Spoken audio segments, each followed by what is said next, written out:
Grüß euch, servus, grüß die hey. Es wird Zeit mit Musik verwendet. Ich spiel für euch die 16er Chor. Ihr hört Lieder aus früherer Zeit und manche oder sind schon von heute.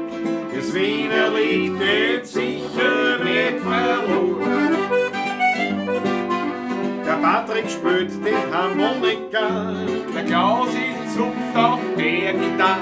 Alles Parkel spielt mir noch den Wiener Schar.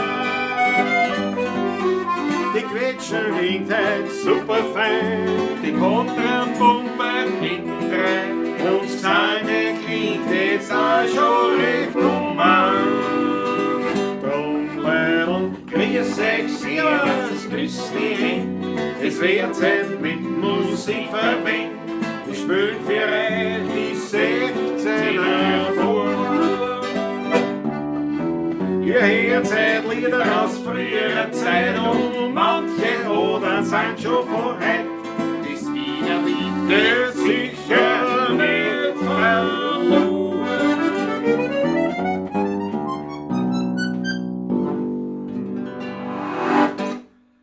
Grüß euch gut, meine Lieben, habe die Ehre. Grüß euch, servus, küsst die Hände. Heute zur Ausgabe 169. von der Pawlatschen. Heute die Tag der Arbeit Ausgabe. Was, Jawohl. am Tag der Arbeit, was sollten wir anderes machen als Arbeiten. so ist es. So schaut's aus. Und wir haben uns deswegen auch schon im Vorfeld haben wir uns schon arbeitstechnisch verausgabt und Sehr. haben die Flaschen Wein schon vorher angebottelt. Warum? Weil es ein roter ist, vom Wieninger, ein 2018er, der noch so ein bisschen älter ist, also der braucht ein bisschen an Luft vorher. Das schaut ihm nicht, sagen wir mal so. Richtig. Nicht? Und wann Rotwein, wenn nicht heute am 1. Mai, am Natürlich. Tag der Arbeit? Freundschaft! Freundschaft! Freundschaft! Jawohl! Ja, pass auf, angeboten. Ich habe übrigens heute extra zum Tage extra rote Socken angezogen. Ich bin gar nichts Rotes heute an mir. Gar nichts Rotes, ne? Schau. Und oh ja, das Achtel bitte da. Ist Ja. Rotes Achtel. Dabei kommst du aus einer roten Familie eigentlich. Ich komme aus ne? wirklich einer Arbeiterfamilie. Und du hast nichts, ne? Deine Großväter natürlich. Ja. Ich komme aus einer bürgerlichen, also die klassisch schwarze Familie. Ne? Ich bin immer, aber es waren eigentlich immer, wenn ich so denke, der Großteil der Freunde der Familie, das waren wiederum alles Rote. Das war ganz Bei uns lustig. war es gemischt eigentlich. Ja, nein, es ist echt gemischt, aber es waren viel, aber ganz witzig. Und ich kann mich noch erinnern, zum Beispiel in Ottergring, Thalia-Straßen, ein Schulfreund von mir, der war tatsächlich auch tiefschwarzen Haushalt, die haben direkt gewohnt an der Thalia-Straßen, bei der Ottergringer Kirche dort in der Nähe. Und der hat erzählt, wie seine Großmutter noch also auch dort gewohnt hat, in der Wohnung auch, wie sie da gelebt haben, und er ein kleines Kind war. Und da ist der Maiaufmarsch, nicht? Da sind sie von Ottergring weggegangen in die Stadt rein, Stadt nicht? rein, Die ja. Sternfahrt quasi. Nicht? Von alle Bezirken Marsch. in die Stadt rein. Genau. Und da sind sie dort und da hast du die Musik gespielt und alles drum und dran. Und er ist geschraubt, wollte immer oben schauen beim Fenster. Nicht? Da ist was los, da ist was los. Und die Oma, die waren noch so, das war dann so eine Erdschwarze, so richtig. Und ich gesagt, nein, die Jalousien zugezogen, alles. Der Bruder da oben schaut dürfen gar nichts. Da draußen ist die Musik vorbei, sagen wir alles. Das ist gestudelt. Und draußen, und meine Eltern wiederum, nicht? Tiefschwarz ebenfalls, aber die haben gesehen, da ist ein Gestühl, da gehen wir hin. Mit dem Buben nicht, da habe ich gleich gedacht, nein, gewusst, oder was weiß ich, was ist. Also meine Erinnerungen, die frühesten, an den 1. Mai, da passt die Faust. Da passt die Faust, ja. Da passt die Faust. So, aber jetzt, meine Lieben, pass auf, ich würde sagen, während du anbottelst, also einschenkst, Schenk, ja. Eine wunderbare Wiener Trilogie, Wiener Trilogie vom Wieninger. Ich glaube, das kennen nicht die meisten Leute, also was ist. Die Weinaffin sind, Wien-Wein-affin sind, ja. Ah, ich rede gar nicht lang, ich ja, ich weiß nicht, schenke. warum redest, nein, nicht. Oi. Der erste heute, hast du gesagt, ist Matthias Mariacher. Jawohl. Und das bei mir ist ein 4. Stell, stell dir vor. Interessant. Der Maber ist da, zwar noch Deckendienst, aber auch einen schönen Abend. Jawohl, der Maber, Servus. Susanne Faber ist da. Der Franz eben. Franz eben. Man muss ja schon sagen, Franz M. Also das M, kann man auch sagen, steht für wie heißt das nochmal? Fix. Na, was meint er? Na, warte mal. Ich weiß es auch. Fängt das überhaupt mit M an, was ich gerade meine? Das ist jetzt die Frage. Mäzenat. Ja, freilich. Es ist, Franz Nein, Mäzenat. Mit 10. Der Mäzen, ja. Weil da muss man wirklich sagen, Franz Mäzen, Weil er lässt immer wieder mal was springen. Wirklich eine tolle Geschichte. Franz, Isabella, dickes Puzzle, danke vielmals. Danke. Für eine wirkliche Großzügigkeit, die immer wieder einschlägt bei uns quasi im virtuellen Körper. Ganz leibend. Momo M ist da. Jawohl, die Momo M. Momo M haben wir schon erfahren. Aber da verraten wir nichts, bevor was da ist. Richtig? So schaut's aus. Rudi Korb ist am Start, der Maike. Maike, beste Grüße an Justine und schöne Grüße natürlich in die Steiermark. Wer wichtig ist am Start, große Freude. Unser aller Fritzl, Startguss. Keine Pavlatschen ohne Fritzl. Jawohl. So ist es. Alexander Hauser, ich glaube, die Trilogie ist tatsächlich von Alex Hauser. Könnte glaub sein, schon. ich glaube auch. Alex, ich glaube, gell? Das war die 6. Flasche, weil Bild Mai, es war ein roter dabei. Und der Wieninger, das ist sicher von Alexander Hauser. Glaube ich auch. Also, dann gleich einmal in den ersten Schluck hätte ich gesagt. Ja, Unserem Gönner. Jawohl. Mit Rot. Prost. Freundschaft! Muss ich sagen.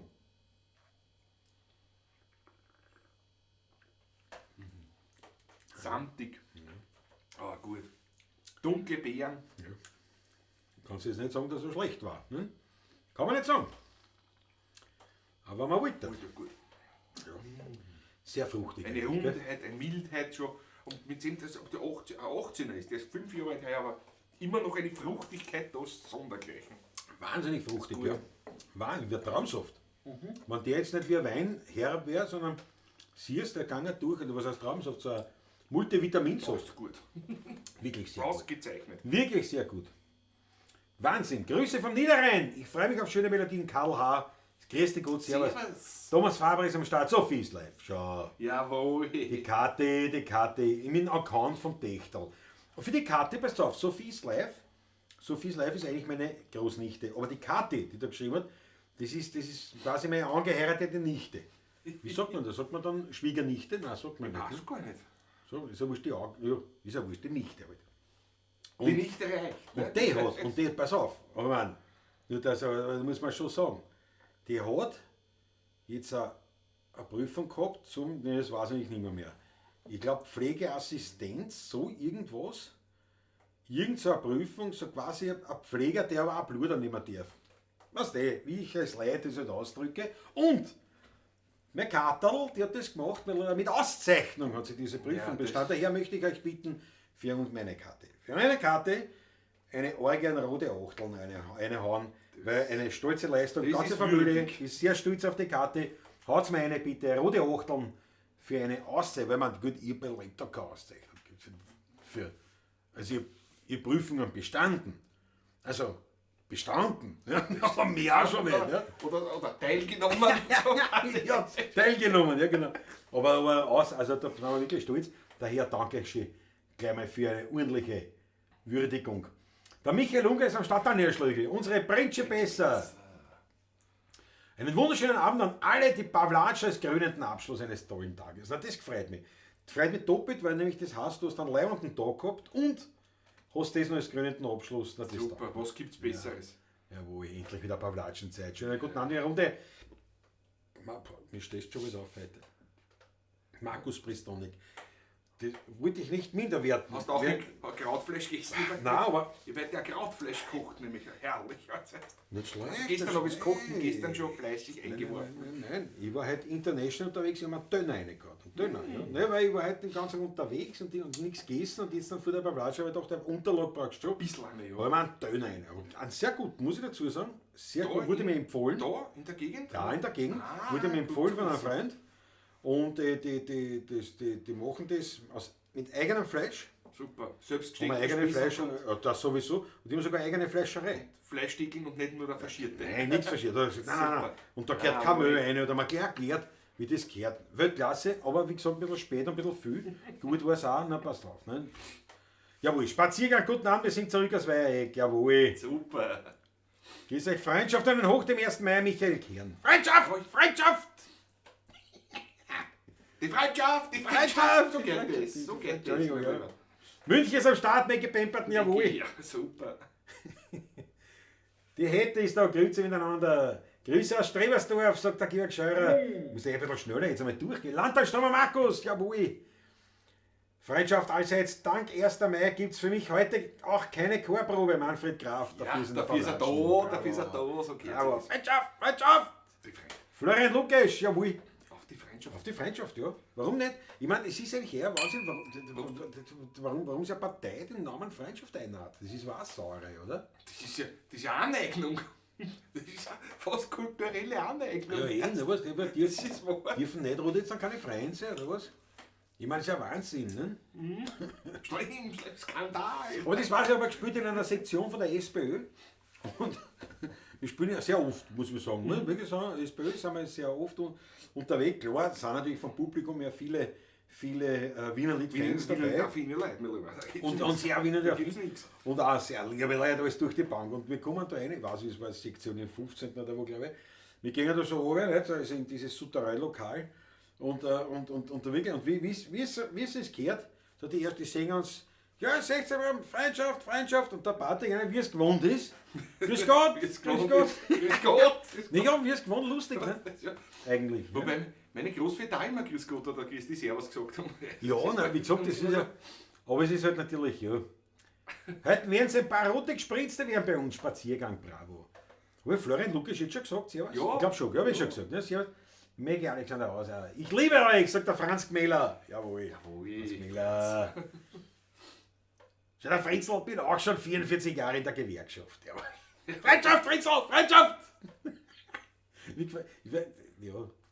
Ich bin kein Rode, ich weiß nicht. Aber man muss man jetzt sagen,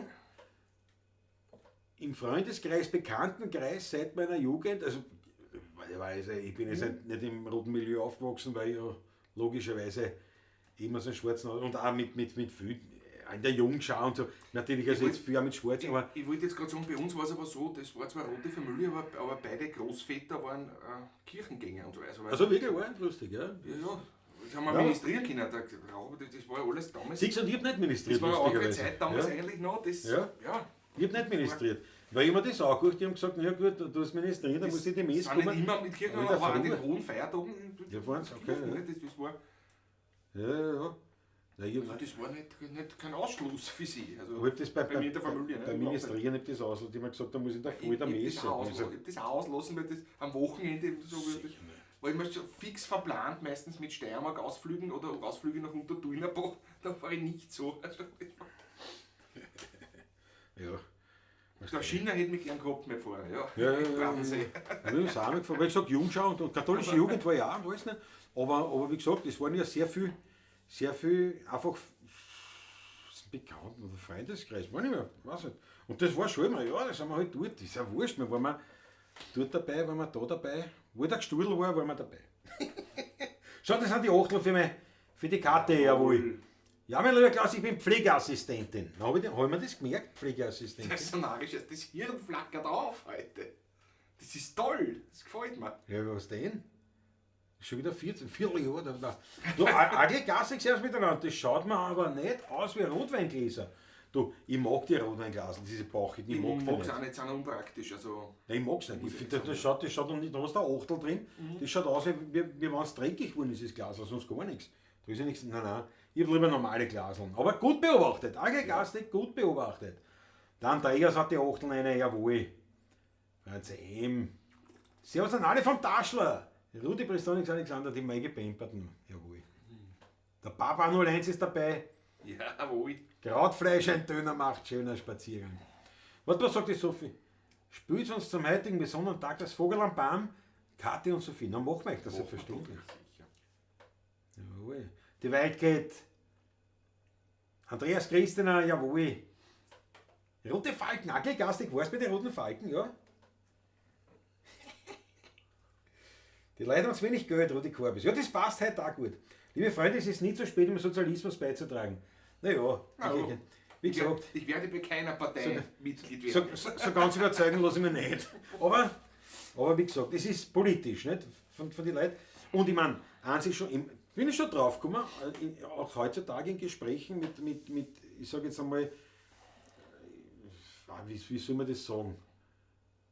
Müssen jetzt nicht unbedingt Rodes sein oder so, also SPÖ-Mitglieder sein, aber Leute aus der Schiene, denke ich mir oft, na, da weiß ich aber besser Bescheid. Und da gibt es ein paar Stimmt. Sachen, weil wirklich, und ich bin jetzt kein Roder per se, aber zum Beispiel die Leistungen von einem Franz Schumacher, von einem Viktor Adler und, da kann ich noch ein paar aufzählen, also die kann man wirklich nicht Franz-Joachim wegwischen. Staller. Ja, alles weg. Also da gibt es einen Haufen, gerade in Wien. Und bei den natürlich. Untergängern jetzt. Gerade in Wien, gerade in Albert Untergängen. Seever und so. Richtig, Also, richtig. ja. Also da waren schon ein paar dabei, die wirklich was geleistet haben, wo ich sage, ja, das ist absolut nachvollziehbar und in diesen früheren Anfangszeiten, ja, der Sozialdemokratie, wie man heute so schön sagt, also wie das aufgekommen ist, der ersten Arbeiterparteien, naja, da war ich wahrscheinlich auch einer geworden. Weißt du, so früher, die 20er oder die 10er Jahre oder wie auch immer, das Zegelbein, war ich wahrscheinlich dann auch ein klassischer Sozi geworden. Nicht?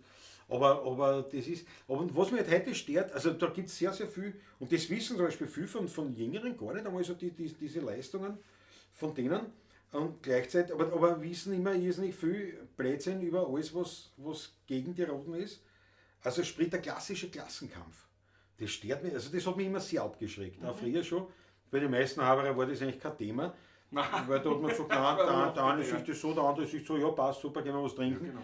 Aber so diese verbissenen Klassenkampfleute, oder auch jetzt von den Schwarzen, die jetzt so gegen alles, was irgendwie ein bisschen an sozialen Gedanken hat, die sagen, nur weil es von den Sozi kommt, sind sie dagegen. Das ist genau das Gleiche. Und ich denke mal, erst die Zeit ist doch vorbei für so diesen Klassenkampf und dergleichen. Aber gut, so viel zur Politik, aber wie gesagt, was sind wir denn? Dann schenkt er rein was. Hätte wir einmal. Na, du darfst so, ich schenke dir nichts ein. Ich bin ja nicht mehr Ich habe mir ja ein bisschen weniger eingeschenkt. Ach so.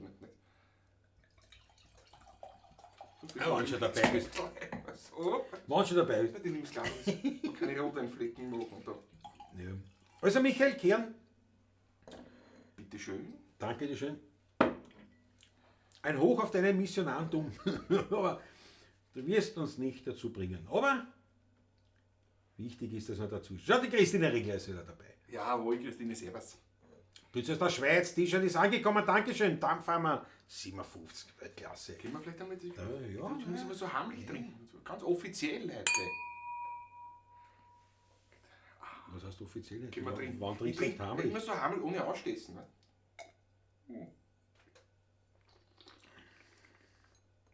Heute habe ich schon wieder Ist der gut. so eine Hose oder Leiberl, wo man glaubt, überwanden. Ah nein, ich werde nicht haben Ein wahrscheinlich. bisschen hat Na er, ja. ja. Das wird das Brot sein, das Blatt so auf, weißt? Ja. Beim Döner. Oder hast du einen Döner-Teller gegessen? Nur? Nein, mal 2 Döner reingekassen. Mit Brot nicht. Ja, ja, aber das ja. Das bleibt mir auch immer so. Ich habe einen Hunger gehabt. Schau, die hätte ich bin parteilos glücklich, ja. Ja. Ja. Aber wie gesagt, aber es stimmt schon, also gerade ist unsere Generation, man ist ein bisschen geprägt trotzdem von daheim. Also einfach vom Ist es vom Umfeld. Ne?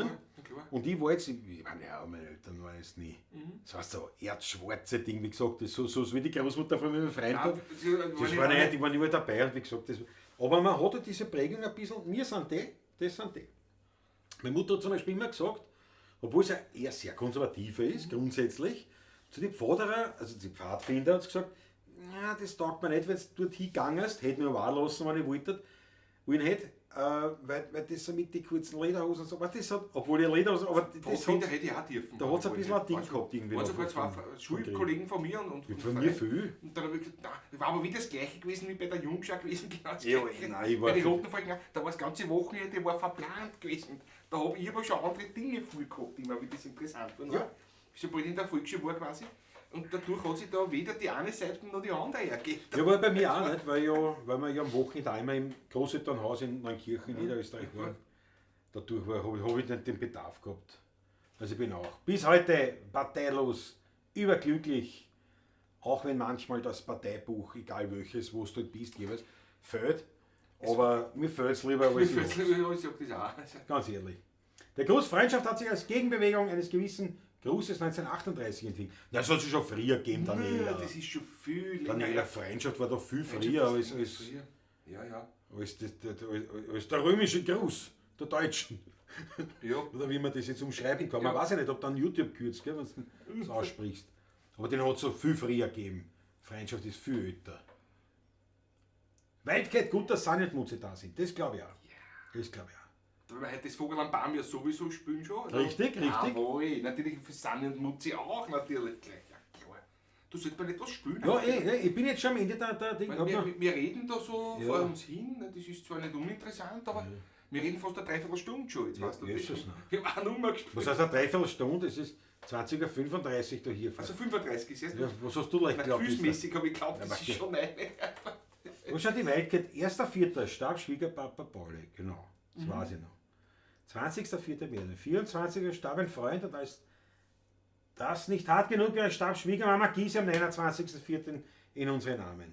Ja, Wildcat, pass auf, da ist jetzt aber... Ja, wenn es Arsch ist, ist es Arsch. Ich spreche aus Erfahrung, Ja, das meine kann man Liebe. laut sagen. Das tröstet dich jetzt nicht wirklich, aber ja, das... Aber ne, wir können eins machen natürlich, jetzt einmal Ja, ja. eine mörderische Orgie an rote Achteln für die Wildcat, zwecks Aufbau. Wie gesagt, wir können es gerade wirklich Wir können es nachvollziehen. wirklich nachvollziehen. Ist bei uns gerade auch nach wie vor. Nach wie noch vor keine geht so. Entwarnung. Nein, absolut nicht. Nein, das ist, Ja, wir sind steht heuer noch ein bisschen was bevor. Aber es stehen ein paar Begräbnisse an, heuer wahrscheinlich bei mir. Aber auch 2 Hochzeiten, weil 2 Cousins heiraten. Also, das ist, wenn man halt eine große Familie hat, ist das natürlich ja. Gehört beides dazu. Ne? Die Hochzeiten stehen halt mir noch nicht so wirklich auf, aber ich hoffe, ehrlich gesagt, das will ich jetzt auch nicht mehr. Das war jetzt eigentlich leibend, wenn wir da ein bisschen Ruhe hätten. Ja, Tante Christel wird nicht so weit sein heuer. Ja, das ist, naja. Und der Herbert von der Elisabeth, der der ist ja. Ja, da wir das, also Lass mal wichtig ist, das jetzt Thema, einmal, ja. wichtig ist jetzt einmal die Orgie an rote Achtel für die Wildcat zum Aufbauen, mit mentales Aufbauen. Der Raffi ist da, jawohl. Das ist einmal wichtig. Was Gmäler-Mädel, Thomas Faber, werden wir sicher hinkriegen. Wer wird Parteichef? Was? Der Thomas Faber. Also, das ist mir zum Beispiel wurscht, weil ich bin ja kein Mitglied bei der Partei, muss das ist scheißegal, wer dort Partei. Mir sind Mir sind diese Schwarzen- ganzen Parteien Mir wurscht. sind bei ehrlich den gesagt. Blauen, bei den Grünen Ja. wurscht, bei den Neos, das ist mir so wurscht. Das ist so. Heute hat der Wittersek Geburtstag. Na, da wünsche ich ihm alles Gute, aber kenne ihn nicht persönlich und er hat mir auch nicht gratuliert. Ein Hallo aus Griechenland, Christoph Acker, jawohl. In Griechenland mit der Mopeden hat er sich nach Griechenland geschlichen. Allerdings nicht mit der Monkey. Nicht mit der Monkey. Aber in Christoph ist das zuzutrauen. Also, Absolut. So, pass auf, jetzt spielen wir was, dann müssen wir da weiterreden. Martin sagt Servus, wir sagen Servus Retour. Martin, servus. Ein Molek. So, pass auf. Jetzt haben wir es Vogel, haben wir gesagt. Ja, Vogel. weißt Für die Kathi, die Sophie, meine Nichte und meine Großnichte, sowohl als auch für die Wildcat, Sanni, Mutzi und Roy und Meisle, die im Nymphensittich-Himmel bereits gemütlich ihre, weiß nicht was fressen, aber ich sage einmal so Denise eine Hand. Ne? Also, ich habe schon wieder was gekriegt. Ich muss einen Schluck nehmen. Jesus, na, Patrick, bevor wir weiterspielen, noch einmal. Habe ich vergessen. Was ist heute, wie viel der 1. Mai? Der 1. Mai, ja. Und ich war so vom Tag der Arbeit abgelenkt, dass ich vergessen habe, dass eben besagte Kathi mitsamt der Sophie, oder was die Johanna? Ich glaube die Sophie. Also die Nichte Kathi als auch eine der beiden Großnichten haben heute Geburtstag auch noch. Ein Wahnsinn. Auf euch, zum Wohl. Prost, Gesundheit. Ja, Mann, siehst du, so drunter und drüber geht es also auf solche Sachen. Die Stimme Jetzt geht. auch schon vergiss, auf die Stimme geht's oder was. Das Also reiß mal an, Stimmt, ja. jawohl. Oh, voll gut, oder?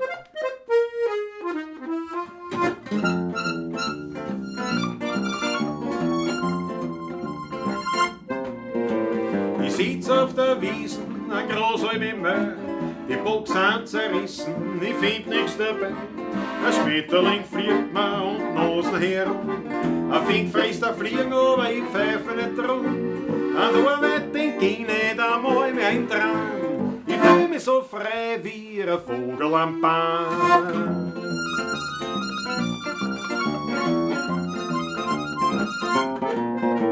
Und kommt der Schützdädel am Waldweg daher, da spring ich verfreit. Was brauch ich schon mehr? 2 Egeln schon fest in meinen hinein. Weil sagen sie möchte einige sein. Aber noch ein paar Busseln, sag ich geh schon heim. Ich bin Schnell aber frei wie ein Vogel am Baum.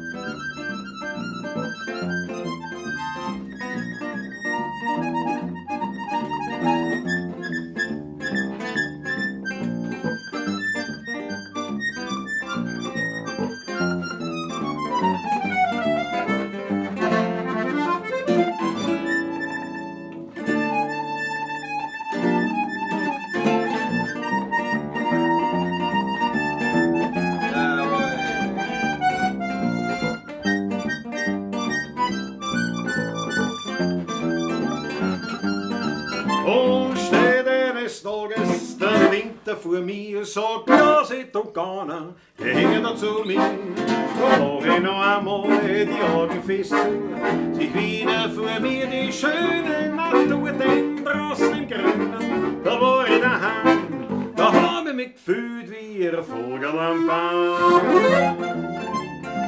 Bereit für den Nachschlag, jawohl!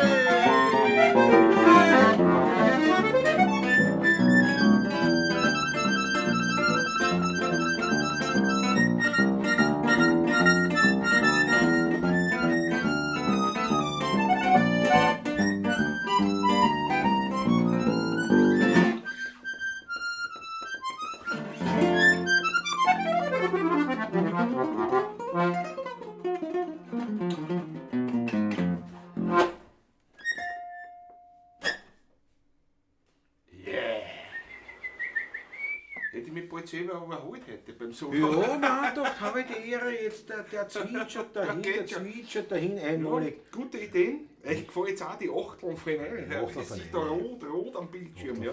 Legit, diese Bubble, es ist am Start, jawohl. Der K-Lix hat ja doch fast doppelt so viel PS wie die Monkey. Was heißt fast doppelt so viel? Die Monkey hat 9,1 oder sowas, 9,7. Also du hast mehr als das Doppelte an PS von meinen. Aber Ja.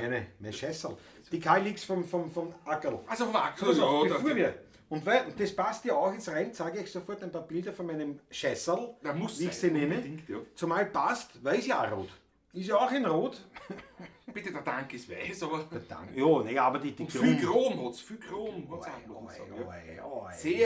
Sehr viel Chrom auch, aber mir gefällt es. Ich bin schon drauf gesessen heute, ja. Ja, und die geht sogar, gell? Es geht sich sogar aus. Also, So, es ist, pass auf. Jetzt. Ja, natürlich, warte. der Aufstieg ist ein Traum, muss ich sagen. Du hast da Selbst für mich. leichte Bandscheibenprobleme, du steigst auf, der hebst den Haxen drüber, ich schieß kein Problem. Also das ist. Das Aber ist- nicht, geh ich von hinten drüber. Ja, na logisch. Ja, Das ist mir drauf. Also, von hinten das aus ist- den Rittberger, der Rittberger. Rittberger, ja. Also pass auf, da sehen wir jetzt ein schönes Bild. Warte, das tue ich wieder, das haue ich wieder aus. Das ist eindeutig, das ist eindeutig. Im Hintergrund, also vorne bin ich, im Hintergrund ist es wurscht. Auf jeden Fall, pass auf, wo habe ich denn was? Warte mal. Wo habe ich es denn schön oben? Wo habe ich es denn schön oben? Ist ja wurscht. Das ist jetzt kein schönes Foto, aber ist ja egal. Schau, da steht's. Der Helm ist größer wie mein Scheißerl. Die Monkey, mein Scheißerl. So, wollte ich nur sagen, dass wisst, der Klaus ist wieder unterwegs. So, und jetzt, pass auf, wir haben gedacht, wir haben jetzt nämlich was vorbereitet, weil ja 1. Mai, 1. Mai, ja. Tag der Arbeit, wir bei der Arbeit, unbezahlterweise, das kann es nicht Das sein, kann's nicht daher sein. blende ich sofort ein, den Aufruf in Schmattes, bitte um Solidarität mit der Combo, mit der 16 Wiener Lied Combo, per virtueller Hut-Einwurftechnik. Also haut's was rein. Ein Schmattes, ein Obolus. Dankeschön. Danke. So, und jetzt da habe ich mir gedacht, warte, jetzt muss ich da fahren. Nicht, dass ich was über sich. Nicht, dass ich was ich. Dann habe ich ja sogar mehr besser als die Marke Daniel Schlegel, aber locker. Du hast ja. Locker? Hast du bitte fast, ne? Nein, darfst nicht haben. Ah, nein, darfst nicht haben, ja. Maximal glaube ich 15. Ja, nein, die hat sie glaube ich. Die hat sie Und öfter. die sollten ausgenutzt werden. Ja. Wenn man nur einen 125, also ich mache das auch so, wenn ich den Schein haben sollte. Naja, das ist relativ, weil der Principe besser ihre hat fast 200 Kilo. Das ist nicht. Ich meine nicht 100 Kilo, ne? Nein, aber nur so 15 besser und kein Gewicht hat dann. Ne? Das Ja. ist, Im Schotten Tarzansitz, gell? Das taugt euch schon. So, und ich habe mir gedacht, pass auf, wir haben jetzt was vorbereitet. Ich habe schon aufgesogen. Ja, und zwar, wie sagt man da, wir haben vorbereitet wie nennt man das dann? Na, du hast ein Gedicht vorbereitet. Ja, nein, ja, aber das ist jetzt das Gesamtwerk, wie nennt man das? Ein Vortrag. Ein Vortrag. Ja, ein Vortrag. und ich habe mir gedacht, pass auf, ich habe mir gedacht, muss ich da wieder rausklicken, muss ich da anklicken, pass auf, das hole ich her, das drehe ich auf, und es geht schon. Jetzt geht da hin und drauf, immer da wegen Stimmung habe ich mir gedacht. Weißt du, was ich meine? Jawohl. Stimmungslicht, wenn es funktioniert. Jetzt glaube ich, wird es noch gleich zum Gerieseln anfangen, fast, aber. Nein. Ich bin mir nicht sicher. Ich glaube schon. Es gehört ein bisschen Warte mal. Das geht schon. So. Warte mal, das mache ich noch gelber. So. Dunkle Kerzenlichtstimmung. So. Jawohl. So. Jawohl. Weit. So, und jetzt begrüße euch zum Vortrag anlässlich des 1. Mai 2023, Tag der Arbeit, mit einer, mir fällt nicht ein, wie man das nennt. Ist ja wurscht. Mit einem Vortrag der 16er Buben anlässlich des 1. Mai. Bitte.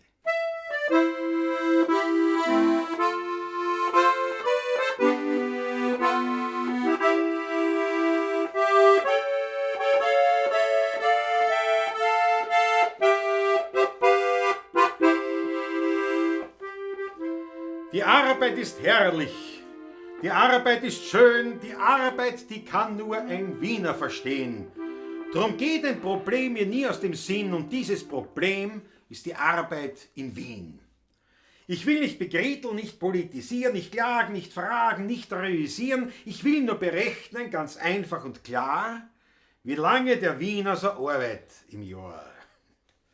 Der Wiener ist fleißig, der Wiener ist schlau. Er arbeitet täglich 8 Stunden genau. Und 8 Stunden täglich, ich schreibe und ich sage, genau ist gerechnet ein Drittel vom Tag. Ein Drittel vom Tag ist ein Drittel vom Jahr und jetzt ist uns allen das eine schon klar. Wie lange der Wiener... Na, wo bin ich denn überhaupt? Das weiß ich nie. Da unten bin ich schon. Der Wiener, der arbeitet in Mühe und in Plage in einem Jahr nur 122 Tage. Von diesen 122 Tagen, da kommen auf einem Fleck, fallen noch 52 Sonntage weg. Und jetzt ist die Summe schon immer so groß, denn jetzt bleiben 70 Tage mehr bloß. Und am Samstag zu arbeiten ist kein Genuss, da machen wir Wiener zum Mittag schon Schluss. Und 52 Halbtage, die geben nun mal im Jahr ganze 26 zur Zahl. Die 26 werden abgeschrieben von den 70, die uns noch übrig geblieben. Und jetzt ist Summe, das steht außer Frage, in einem Jahr nur mehr 44 Tage. 12 christliche Feiertage zu halten ist ein uralter Brauch. Und in einen jiddischen, die hält man doch auch. Dann trennt man es auch sonst von israelitisch, von arisch. Ihr Feiertag halten, sind wir solidarisch. Die 12 und die 9 zusammen addiert, gibt rund 21, was jeder kapiert. Die beginne ich von den 44 Tagen abzuschreiben und sehe, dass nur 23 übrig noch bleiben. Von den 23, die ich jetzt habe, gehen doch 14 Tage auf einen Urlaub noch ab. Denn ich kann nicht den ganzen Tag schuften und rennen, ich meine 14 Tage Urlaub. Die muss ich mir gönnen. Von den 23, 14 ab gibt richtig und klar zur ehrlichen Arbeit bloß 9 Tage im Jahr. Die 9 wären herrlich. Die 9 wären fein, aber 8 Tage im Jahr muss doch krank ich auch sein. Und zieh ich die 8 nun ab von den 9, so bleibt mir ein einziger Tag nur allein. Der einzige Tag, den die Rechnung ergab, der einzige Tag, den zur Arbeit ich hab, der einzige Tag, auf den ich mich so frei. Der einzige Tag ist der 1. Mai.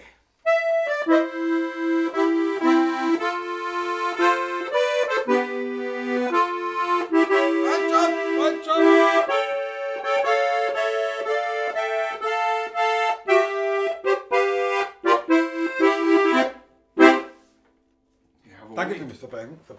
So schaut's aus. Verbeugung. Super, von mir sieht man gut quetschen. Du musst hinsetzen. Das war ja eine Inszenierung. Eine Inszenierung jetzt, ne? War eine Inszenierung, heute will wieder Licht auf. Sie war auch gelungen und großartig, von dir muss ich ehrlich sagen, ja. Naja, ich bin gleich komplett verlesen gehabt auch, ne? Komplett verlesen gehabt. Aber ich hoffe, es hat euch gefallen. Ich hoffe, es hat euch gefallen. Kommt jetzt ein Kriminaltank, alles gut. Patrick, was ist? Erstens Was da. ist ein- Und Zweitens schaust du da eine an. Nein, ich bin mich konzentriert auf meinen Nee, dann Vortrag natürlich. schenk mir zuerst noch, dann schau eine. Schenke noch. Steht gefährlich, das Glas. Das kann ich nicht ausdrucken. So, was ist Ja, jetzt schaust du mal eine.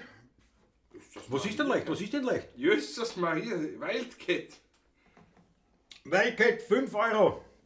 Sind nicht mutzig, knabbern gerade Dankeschön. und schau nebenbei den 16er Burm zu. Bravo Weilkeit, danke dafür vielmals. Auf dein Wohl. Sehr zum Wohle.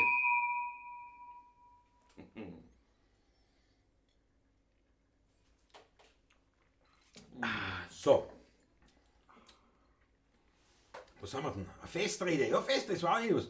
Tag David auf Urlaub zu fahren hat schon was. Ja, Christoph Acker, das war ein Drittel vom Tag ist ein Drittel vom Jahr. Genau an dieser Textstelle liegt der Rechenfehler. Manfred Graf. Das ist klar. Ja. Wer das nicht kannte, tatsächlich, ich fand keine Quelle, also es dürfte wirklich vom Heinz Konrad selber sein oder von seinen Redakteuren. Ich habe tatsächlich keinen wirklichen Urheber, ich habe auch keinen Text gefunden. Also ich habe das wirklich dann geschrieben von seinem Vortrag. Wenn jemand wissen sollte, wo das her ist, ja. Schon der Michael Kern, der was es geschrieben hat von dem Arbeitsleben keine Ahnung. Tut mir leid, aber ist so. Naja, der wird mehr Ahnung haben, als man glaubt, aber ist ja auch Satire, nicht, wie man so sagt. Genau so ist es. Ja, die Wiener Gemütlichkeit, ja. Wenn sich Klaus so bedienen lässt, ist er wohl bald bedient, das glaube ich auch. Ein tolles Ständchen. Maria-Louise, jawohl, Maria-Louise Lebs, so, dass es rausbringt, jawohl. Yes. Na, no, schon, ja. Na, das ist auf jeden Fall, also ich finde das ganz Ich großartig. finde das großartig. Und ich meine, Ganz jetzt Michael Kern, dass das jetzt keine ernsthafte Berechnung war, ist aber schon klar, oder? Also, hoffe ich doch, hoffe ich doch. So, Fix, was ist denn da? was hast du denn, Patrick? Was hast denn? Pass auf, machen wir gleich als nächstes, wenn wir schon beim Thema sind. Passt nämlich auch zum 1. Mai, ein Lied von Hermann Leopoldi. Eine ganz lustige Geschichte eigentlich im Nachhinein gesehen.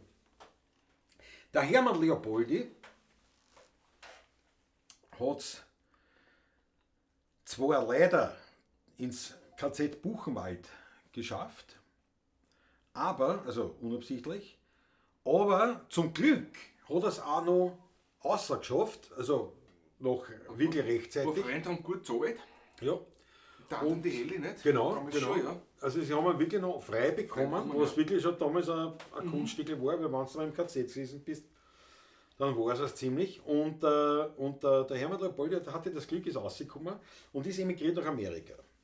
Und war vornehmlich in Chicago und wollte eigentlich so schnell wie möglich wieder zurück. Also kaum war das Dritte Reich sozusagen dort beendet und die Nazi-Herrschaft endlich vernichtet, mehr oder weniger, zumindest einmal die Befreiung von dem Regime war durch und der Hermann Leopoldi wollte eigentlich gleich wieder zurück. Jetzt hat er aber das Problem gehabt, dass er sich quasi am gleichen Tag noch gleich mit den Russen auch angelegt hat, mit den Sowjets. Und jetzt hat es dann ein bisschen gedauert, bis er dann Hat ein bisschen länger gedauert, ja. dann, nicht? Aber viel länger auch nicht. Auch viel nicht. Aber er hat es bald geschafft und kam dann wieder zurück. Und der hat sich wie soll ich sagen, der hat ein Lied gebracht in Amerika, das nicht so gut angekommen ist. Und das spielen wir jetzt vor. Ich hoffe, dass ich es auswendig zusammenbringe. Ich hätte so einen Text da, aber ich glaube, dass mir das da mehr durcheinander bringt. Also, wir werden das irgendwie schaffen. Eine Premiere sozusagen. Das spielen wir jetzt vor. Wichtig eben dabei zu wissen, weil das im Text eben vorkommt, ist, der Hermann Leopoldi hieß ja mit dem bürgerlichen Namen Herschel Kohn und war in den USA, weil eben der Herr Kohn in den USA dort angesprochen wird. Daher, ja, muss man das bedenken. Und ich hoffe, dass ich es zusammenbringe. Das Lied heißt An der schönen roten Donau. Ja, und das Lied Nummer. hat quasi dem Hermann Leopoldi die bestmöglich frühe Einreise wieder nach Österreich ein bisschen hinausverzögert. Das hat sich aber so verwehrt, nicht? Aber das ist halt. Bist du bereit? Bin bereit.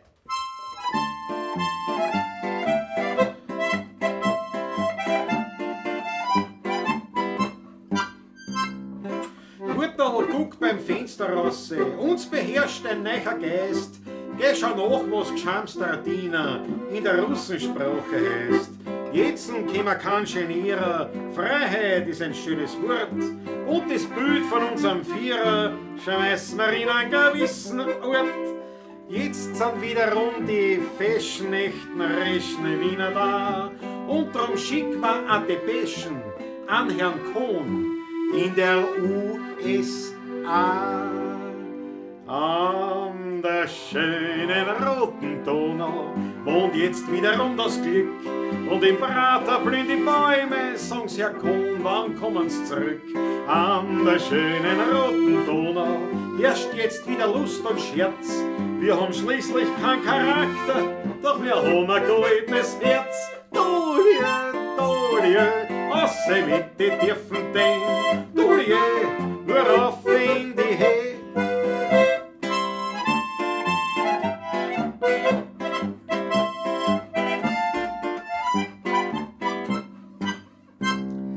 Selbst für die roten Bolschewiken haben wir schon den rechten Ton. Wir sagen einfach zum Herrn Stalin, hab die Ehre, Herr Baron. Wir werden keinen Richter brauchen, auch ein Wein wird wieder sein. Und die letzten Habenrotten spannen wir in die Troika ein. Unsere Hemden da wir wechseln und verkaufen unser Gewand. Nur statt arisch heißt's tovarisch. Russenschand statt Rassenschand. An der schönen roten Donau wächst jetzt wiederum der Wein. Gehst da haben's mein letztes Gradl, tausch's was in Ruble. An der schönen roten Donau hängt der Himmel voller Gang. Was der Stalin dort noch aufhängt, wird uns erst die Zukunft zeigen. Dolie, ausse mit den tiefen Ding. Dolie, nur auf in die Hände.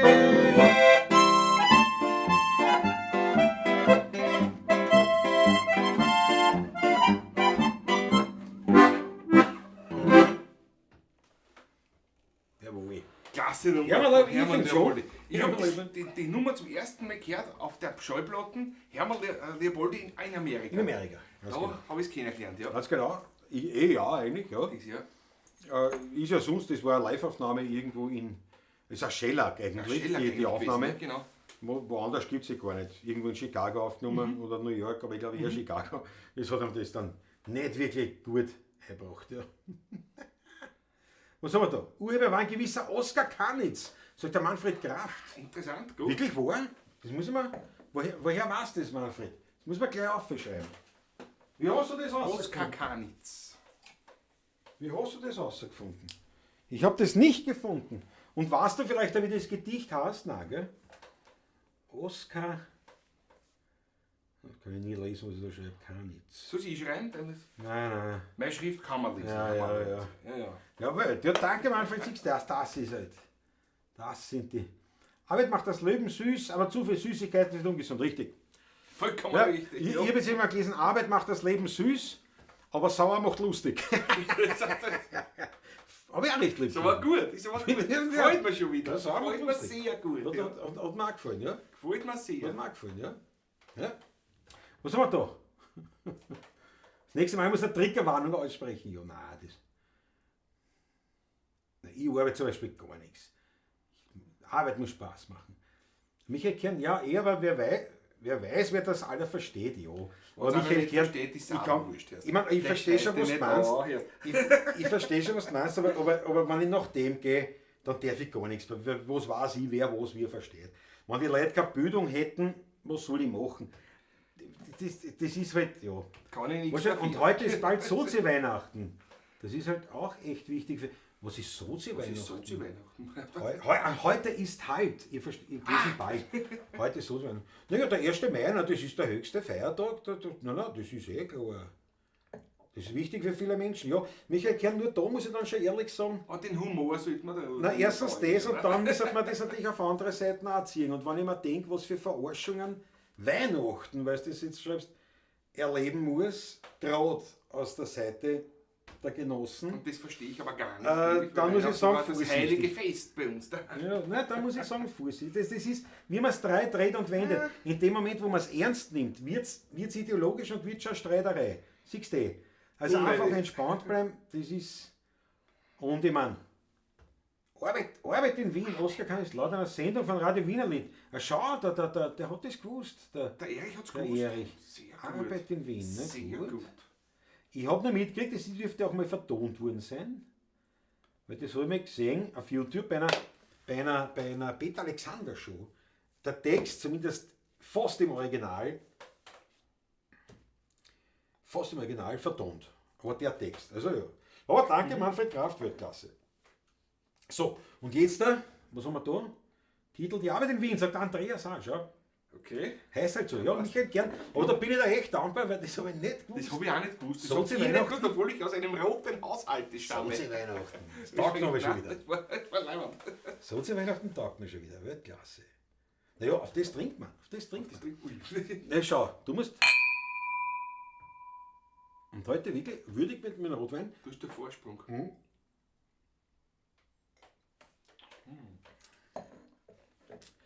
Ja, und ich hab das schon. Also mit dem Schulübertrag die ersten. Und pass auf, und in den Kirchen draußen, wo meine Großeltern her sind, meine Eltern auch, da hat es eben war ja auch bis vor einigen Jahren eine rote Hochburg, na klar, Industrieviertel. Industrieviertel natürlich, klar. Und mein Opa hat ja so eine Maschinenfabrik gehabt, oder ja, so eine Werkstatt, eine größere Werkstatt. Und war also da eine recht hochgestellte Persönlichkeit, halt, in den 87er Jahren gestorben. Und da war es auch so, da ist der Musikverein in den Kirchen am 1. Mai Maiblasen gegangen. Ne? Da ist man zu den honorigen Mitgliedern, zu den Bürgern der Stadt und Kirchen, ist man sozusagen mit der Blaskapelle ausgerückt, ne? Und hat ein Ständchen gespielt. Die haben ja angefangen um 4, 5 in der Früh. Und der Opa, hat meine Mama immer erzählt, aber die Mama noch ein Kind, kleines, und der Opa hat immer gesagt, ganz ruhig sein, aber die Musik spielt nicht Fenster auf und nichts, weil, ne, natürlich hätte er dann ja was zahlen müssen, nicht? Spende oder was. Nicht? Und das wollte ich immer vermeiden, aber meine Mutter hat immer gesagt, ja, die Musik spielt und hat er aufgerissen. Nicht? Und ich habe das auch als Kind immer genossen, wenn die Musik aufgespielt hat, zum 1. Mai, für meinen Großvater, habe ich das auch immer reingezogen, da in der Gassen. Und die waren immer so um 8:30 oder was da. 8, 8:30. Der ist spät schon. Ja, wir waren Wieder da auf für der die Route Tour schon rein, ist. genau. Und mein Neffe, der hat gespielt eine Zeit lang dort Trompeten. Und da hat er aber angefangen, als Kind, da hat er noch die Trompeten, also noch nicht gut gespielt, als Trommehund hat man gesagt. Und hat, also quasi statt einem Esel, hat er als Kind, Kinderarbeit im ärgsten Sinne, hat die Trommel gezogen. Ne? Mit Wagel. Mit dem Wagel. Hat die schwere Marschtrommel, nicht die schwere Basstrommel, ne? hat er gezogen. Das war sein erster Einsatz. Und dann später schon mit der Trompeten. Und das war schon absolut leibend, wie ich am 11 Uhr Vormittag bei meinen Brüdern bin, damals, Jahre her ist das, ja. Ja, wirklich Jahre, Und Jahre. du Reifen wechseln. Was die Winterreifen, so Sommerreifen. Die Reifen wechseln.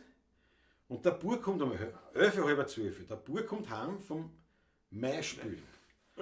Das Kabelschiff, die Trompeten umgehängt da irgendwie, hat alle Hauswände gebraucht zum Heimkommen. War göttlich, wie der da heimkommen. Und ich dachte, schau, die Traditionen, wie sie es gehört. Ne? Was ist? Michael Kern, 5 € für Michael Kern. Hippo character's head pops out of water, surrounded by his Hippo Squad. Jawohl. Jawohl. Michael Kern, danke dir herzlichst. Danke dir. Jawohl. Prost, Prost. Weltklasse, danke schön.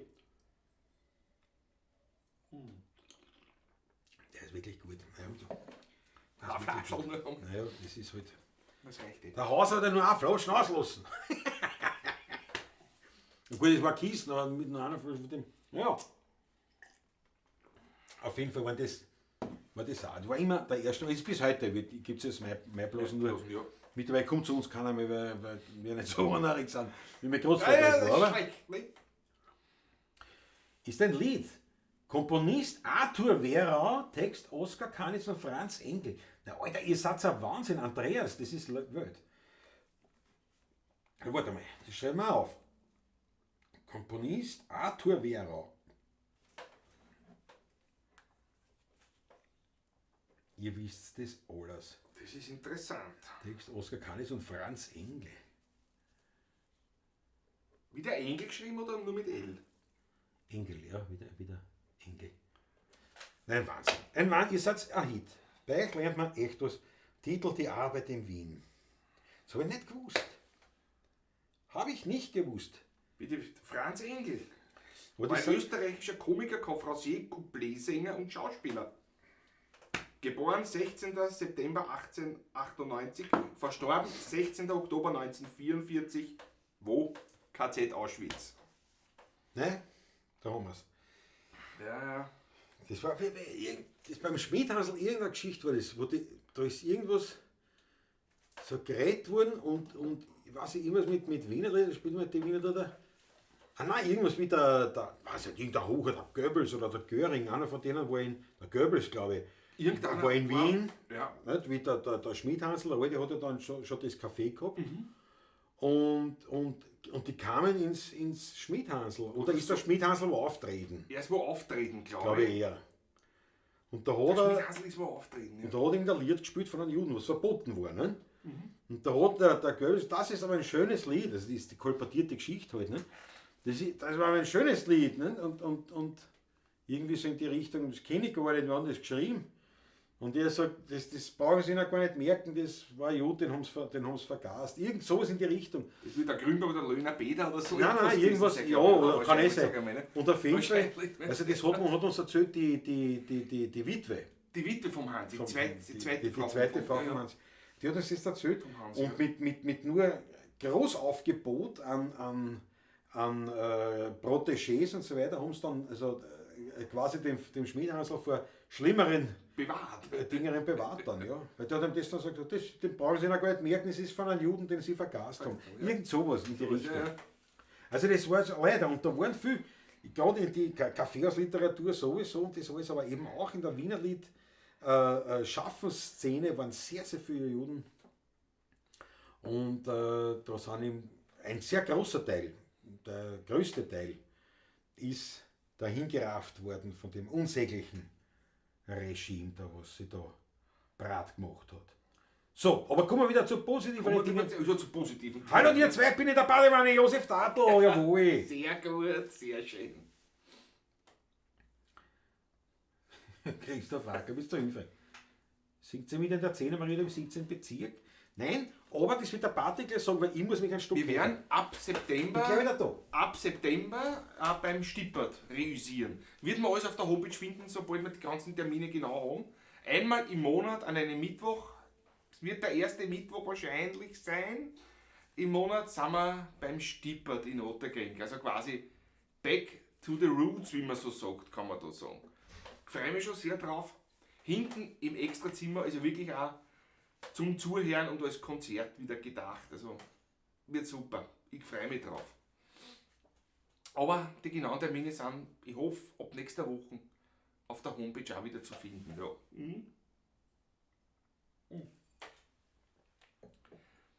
Ist gemütlich, da gingen nur so, wie beim Taschler, so, da gehen so, der eher nur ein bisschen kleiner, so 40, 50 Leute gingen rein und das passt genau, weil da kommen wirklich die Leute, die uns hören wollen und das passt.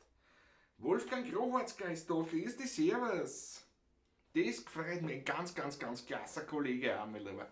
Auch ein Kontragitarrist. Da bin ich schon umzingelt wieder, heißt so viele Kontragitarristen gleich da. 2 sind schon da. Ah, servus. Ja, genau. Michael Kernand los, ein Lied wäre schön. Weißt, ich soll eine kleine solistische Geschichte machen. Dann müsst ihr mich so kurz. Ein Lied, nein, ich warte bis der Klaus wieder da ist, dann machen wir was. Aber was Gescheites gemeinsam. Ich höre bereits die Schritte. Es ist zu befürchten, Ich komm schon. langsam, es ist zu befürchten, dass er sich da stehst, wenn er so reden lässt. Ich rede nicht. Tu das nicht, bitte. Es hat nur so geklungen. Nein. Hab ich was verpasst? Nein, du hast nichts verpasst. Nein, alles gut. Ein Lied wäre schön, du ich warst hätte so gerne schnell richtig. Du, was wir machen? Noch gerne. Ich finde, das passt jetzt irgendwie her, die alte Hit. Ja, unbedingt. Passt. Die alte Hit passt du her, alte Walter Hit, Häuser. Alter, ja. Ein ruhiger, quasi ein Blues. Ein Blues aus Wien. Kann man so sagen. Ja.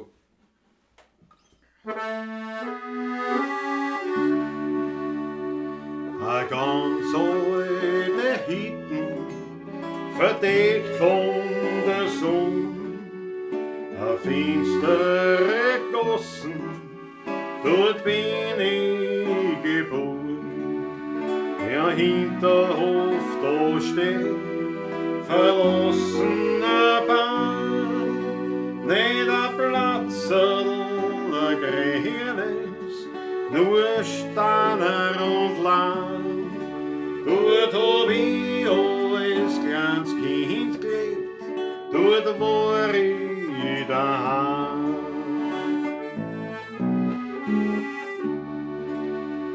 Ein finsterer Hausflur und düster die Gegend, da mähte das Breckel schon von die Wind. In Ganti Bassinen, das Klosett gleich daneben, ein kleines Zimmer, ein Strohsack, da sind mir Kinder klein. Und dass wir da alles glücklich waren, kann kein Mensch verstehen.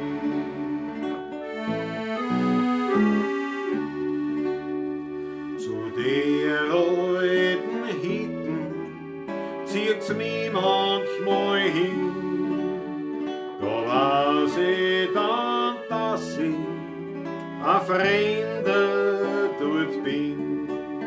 Ich denk zurück Jahrzehnte und da wird mir klar, dass trotz Armut meine Kinderzeit so wunderschön war. Dass trotz Armut meine Kinderzeit so wunderschön war.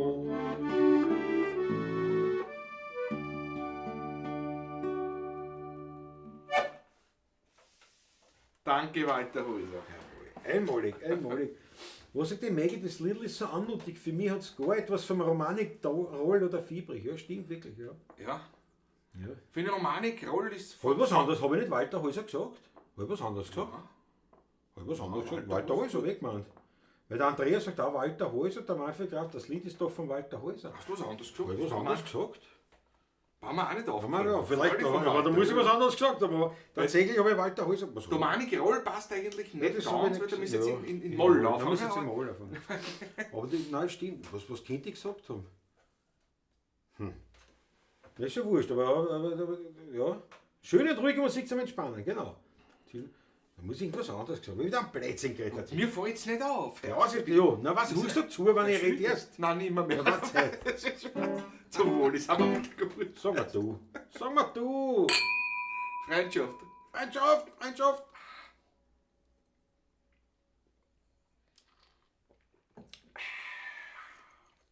Die Leute haben zu wenig Geld. Rudi Korb ist einmalig.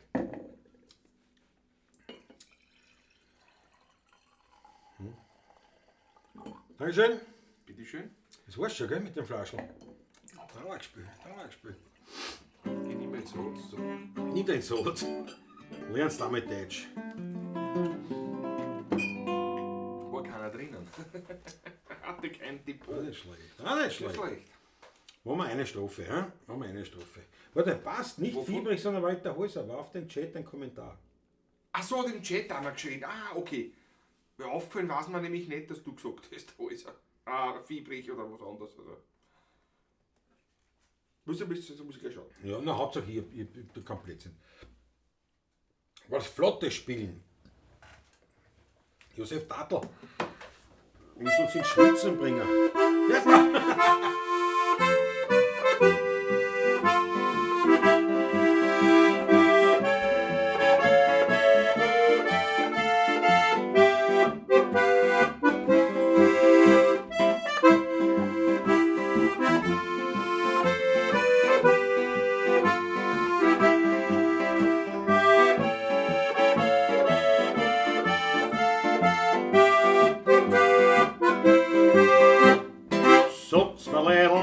Hätte da ein Bach geschehen, über der Äußere kann man's aus Sirenen sehen. Keiner will dabei der Letzte sein, mir scheint, da gibt's einen guten Wein.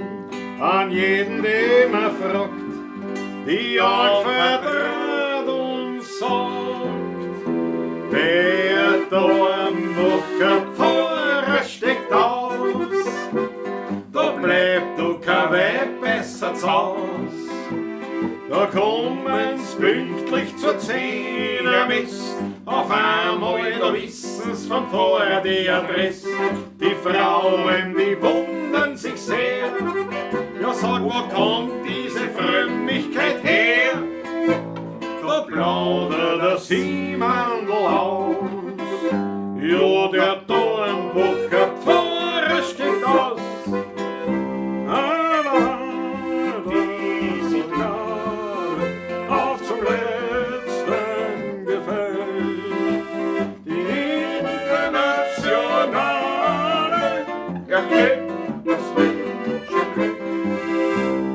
Schon der alte Noah hat den Wein entdeckt.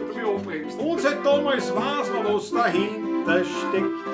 So ein Schluckerl von dem Wein der Lies, der erste Schritt ins Paradies. Der Weg zur Seligkeit ist ja nicht einmal so weit. Der Dornbucher Pfarrer steht aus, da bleibt doch kein Weg besser zu Haus. Da kommen's pünktlich zur 10 Mist, auf einmal, da wissen's vom Pfarrer die Adresse. Die Frauen, die wundern sich sehr, ja sag, wo kommt diese Frömmigkeit her? Da plaudert der Siemandl aus. Jo, der Dornbucher Pfarrer steckt aus. Jawohl! Siehst, das bringen nur wir im Wienerlied zusammen, Ich hab Geschmack um jetzt. dass wir die internationale zum Dornbucher Pfarrer reinbringen. Alles passt aber. Ja, man hallo, nicht? Das ist, gehört ja alles zusammen. Das ist quasi das Yin und Yang von Wien. Ja, sozusagen. Kann man sagen. Kann man sagen. Daran merkt man, dass es in dem Stil ist. Der Häuser hätte das Lied tatsächlich ausbauen können. Es klingt wie ein Refrain ohne Strophe. Ist dennoch für sie eher klein. Und ja, hat kein Refrain. Ja, das ist eine, wie sagt man, eine Ballade eigentlich. Ne? Das ist eine Ballade, ja. Haben wir es genau nicht. Ja, die Achtung von eine. Sagt, wann seid ihr die Woche im Taschler? Meine Liebe, immer am Donnerstag. Donnerstag. Fast immer der erste Donnerstag. Aber auch bitte einfach reinschauen. 16erburm.at, da hast du das immer absolut glaubwürdig steht. Und ja, und das ist jetzt am 4. Mai, glaube ich, ist der Donnerstag. Genau.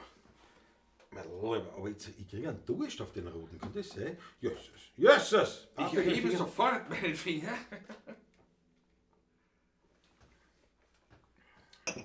Das muss ich dir wieder zeigen. Dann fahren wir 57. Peer character flying in the air with a red cape and a smile on his face. Jawohl. 10 Schweizer Franken am Tag fahren wir 57. Ich danke dir Ich danke dir. Jawohl. Glaselschewerer für dich. Und wer sich unsicher ist, na, geh raus, wenn du sterben willst. Naja. Kann ich nichts dafür. Und pass auf, und wann jemand.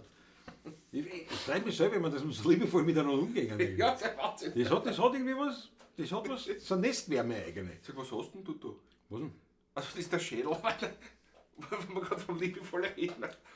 Aber das hat sie eh schon gewohnt. Ihr kennt uns ja auch schon jetzt eine Zeit lang. Was soll man machen? Ich habe mir gedacht, ich habe es eingeblendet, den schmattes Hinweis. Gell, weil, weißt du, sicherheitshalber, man dachte, falls jemand sich denkt, nein, ich kann oder ich will nicht so einen super Sticker oder super Chat da aufwenden, macht es über PayPal oder Überweisung. Würden uns wahnsinnig freuen Danke euch, ja. über ein schmattes. Wer sich unsicher ist, Freut uns welcher wirklich. Betrag, wurscht. Wurscht. Und wenn einer sagt, ich lade euch auf einen Kaffee ein, ne? Schau, das kann man so auch machen. Nicht? Schaut auf ein Achtel, einfach was reinhauen in den Hut, in den virtuellen, für die Musik. Ich danke euch vielmals. So, und jetzt müssen wir noch unbedingt, schau, der Musikraum. Grüß euch etwas spät, Gesundheit. Ja, die gerade gekommen, wahrscheinlich, wie ich gerade den ersten Nisserer gemacht habe. Super, ja. Ja. Und einer und Patrick Niest. Na bravo. Ja, was ich jetzt sagen wollte, ist, ich muss euch jetzt noch einmal bitten, eure Emoji-Fingers auf das rote Achtel zu legen und haut mir eine bitte eine rote Achtel für mein Munkelein, die noch immer im Spital liegt. Und ich sage euch, das ist wirklich, das dürfte wirklich, ich will das jetzt nicht so direkt fix sagen, aber von meinem Gefühl her, was ich bis jetzt dort erlebt habe und mir anhören hab müssen von meinem Munkelein, das Gesundheitssystem in Wien, also das ist, glaube ich, wirklich kein Schmäh, das dürfte wirklich voll im Argen liegen. Und das ist unglaublich, was sich dort anspielt. Und umso bewundernswerter ist natürlich die Leistung, vor allem der Krankenschwestern. Also Ja, die Pfleger wird es auch dort geben, aber es ist auch nicht dort, kann ich dabei, aber um es auch zu gendern, sagen wir mal die Pfleger, das sind die wirklich die Leistung bringen und denen eigentlich das Ganze wahnsinnig schwer fällt. Zu den Ärzten muss ich halt eins sagen, es gibt sehr gute Ärzte, bestimmt, es gibt sehr, sehr liebevolle Ärzte auch.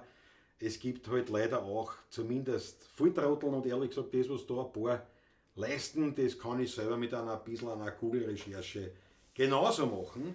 Das ist nicht gelogen, nicht übertrieben. Also wirkliche Flaschen zum Teil, wo du glaubst, gibt es das. Ich kann dir das nur bestätigen. Ja. Also. Und ich würde es da nicht Und ausbraten. nicht von mir, sondern auch von mir, weil ich es selbst auch erlebt habe vor 5 Jahren. Und mein Haus-, Leib- und Hofarzt, also ein lieber Oberarzt, Ja, der war dort. Ja. hat mir das Gleiche erzählt und es ist nicht besser werden. Nein, das nein, Ganze. es Im ist- Gegenteil. Ich und- habe es ihm nicht so geglaubt. Bis vor 2 Monaten haben wir ihn das letzte Mal getroffen. Ja. Und dann haben wir gesagt, es ist erst froh, dass er jetzt dann in Pension geht mit 65. Dass es so weit ist. Und es Ich meine, schau, jetzt auf hohem Niveau gejammert, weil Nein. natürlich wir sind froh, dass es das Spital gibt und dass das dort noch alles funktioniert. Mein Mucki ist auch gleich operiert worden. Hat alles auch gut funktioniert, schaut auch alles gut aus. Im Großen und Ganzen viele Antworten kriegt man nicht von denen, was dort sind. Jetzt war ja Samstag, Sonntag, Feiertag, da ist sowieso kein Arzt in dem Spital. Vielleicht der Zahnarzt oder keine Ahnung, ja, weiß ich nicht. Nichts gegen Zahnärzte, um Himmels Willen. Nein, Aber ihr wisst schon, was ich der meine. zuschaut. Ja, beste Grüße. Nein, ihr wisst schon, wie das Und er meine. weiß wie es gemacht ist. Aber es ist tatsächlich, und es ist wirklich so schauderhaft, dass ich sage, das könnte aus quasi ein Geschichtel sein. Aber zum Beispiel das Thema links und rechts, was beim Körper nicht unwesentlich ist, die Fälle sind tatsächlich. Also auch bei meinem Munkelein. Auch fehlerhaft. Zwischen links und rechts steht. Also ich sag's nur, es ist wirklich ein Wahnsinn, was sich da anspielt. Ein Dreifach hoch, vor allem wie gesagt auf jene, die trotz dieses komischen Systems, das scheinbar war über keinen Einblick, aber das da scheinbar wirklich vollkommen daneben ist, die trotz dessen da ihre Leistung vollbringen, immer freundlich und lieb dabei bleiben, muss man auch sagen, ganz große Leistung, aber ich glaube wirklich, es muss was geschehen. Es muss echt was geschehen. Also ich hoffe, Verantwortliche, wer auch immer das ist, Verantwortliche werden das Ganze wieder ein bisschen in Ordnung bringen, weil das ist ein Wahnsinn. Und nichtsdestotrotz geht es meinem Munkelein besser. Langsam Gott sei mühsam, ernährt sich das Eichhörnchen, aber es ernährt sich. Sie kommt voran. Mit ein bisschen Klick wird es die Wochen heimkommen. Der Mann kommt Oder da zumindest auf die Reha. Klasse, hol mich an. Ja, wir brauchen das Bett. Das kann nicht leicht sein. Ich kriege zum Geschichten. Ja, da habe ich auch alles erlebt. Ja.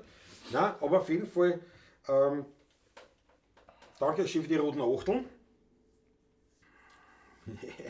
Ja, Haufen.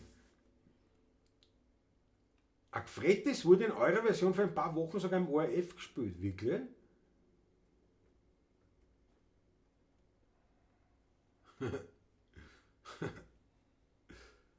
Echt? Das hab ich nicht gewusst. Ja gut, schau die Achteln. Siemandl ist ein Ehemann, der unter dem Kommando seiner Frau steht, genau. So Schrecksmadel. Pantoffelheld, jawohl, der Manfred gekauft. Ja. Sozusagen kann ich sagen, dass wie steht das? Da habe ich immer das einmal ausgeschrieben. Sich der Hausherrin unterordneter Ehegatte. Ja. Ein Seemandel. Auch klar, ja. Genau. Schau an, da kommen schon. Die Grüße auch und die Wünsche für meine Mucke. Ja. Wird werden. Mit ein bisschen ein Klick kommt es auch gleich auf eine Reha, gleich auf die Schnelle. Das wäre gut, was immer von Vorteil ist natürlich. Werden wir schauen. Und natürlich müssen wir da jetzt vorziehen, egal was noch ist. Lieblingslied von meinem Schatz, der Werner Schieme. Klar, ganz klar.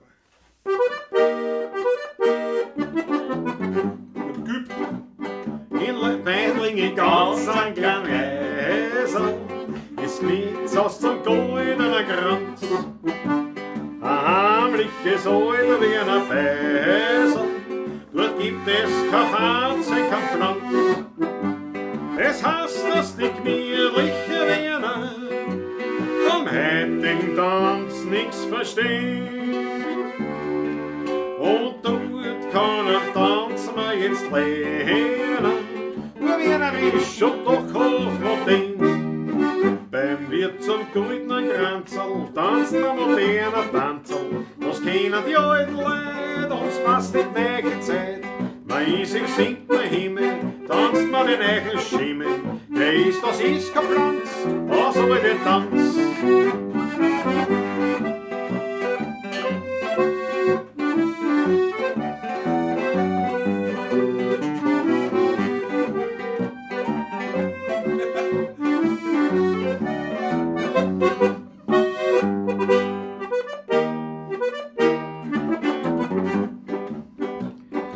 Lustig ist dort wie am Kyoto. Man braucht dort kein Smoking, kein Frack.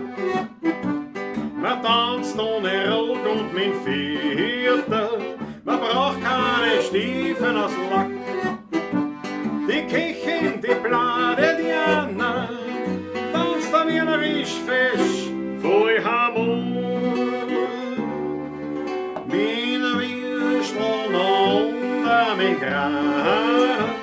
Und singt das Gstanzl dazu. Beim Wirt zum goldenen Kranzl tanzt man und der Tanzl. Das kennen die alten Leute, uns passt die neue Zeit. Man ist im 7. Himmel, tanzt man den neuen Schimmel. Der ist, das ist kein Pflanz, so soll der Tanz.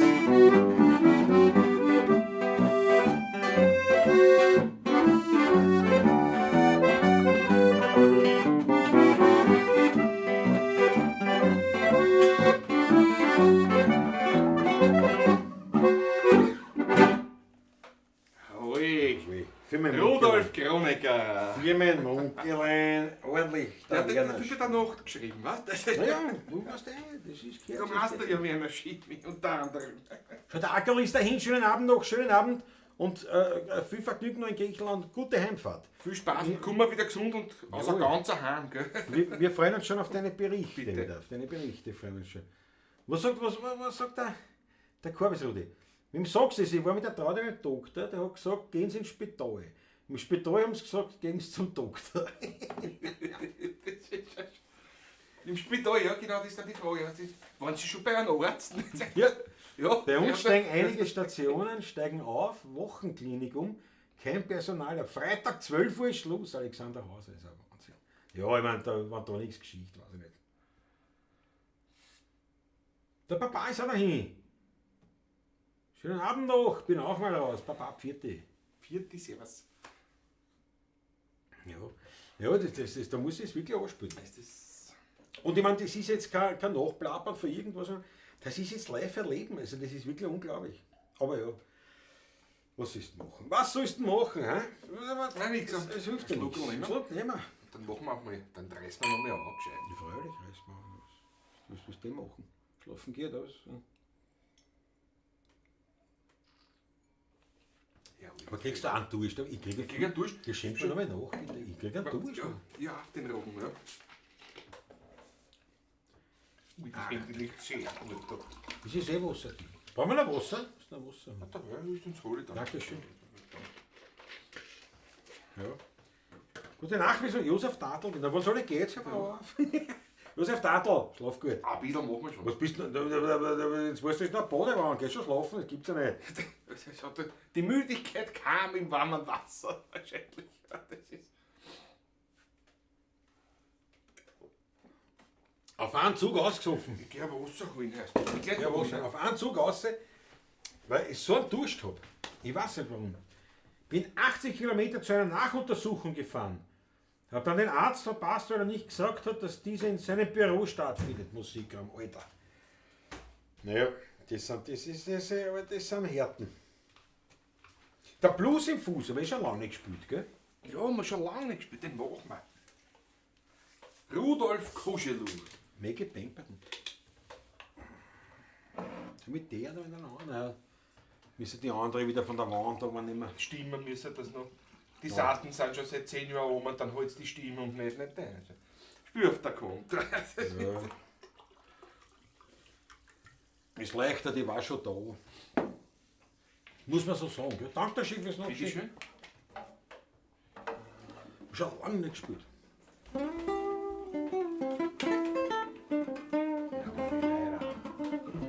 Ich werde jetzt aber Behütung holen, weil man ein bisschen muss man schon Ich hätte im auf Auto die Show. sogar mit Jazzhauer. Naja, wir spielen jetzt ein Jazz leicht.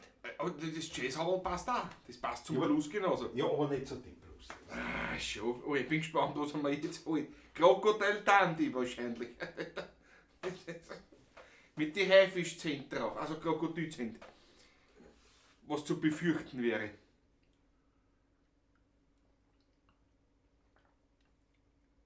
Er braucht verdächtig lang. Das gefällt mir nicht. Ich weiß nicht, was da los ist. War da langweilig? Oh ja, ist schon da. Weil irgendwie Hatsch.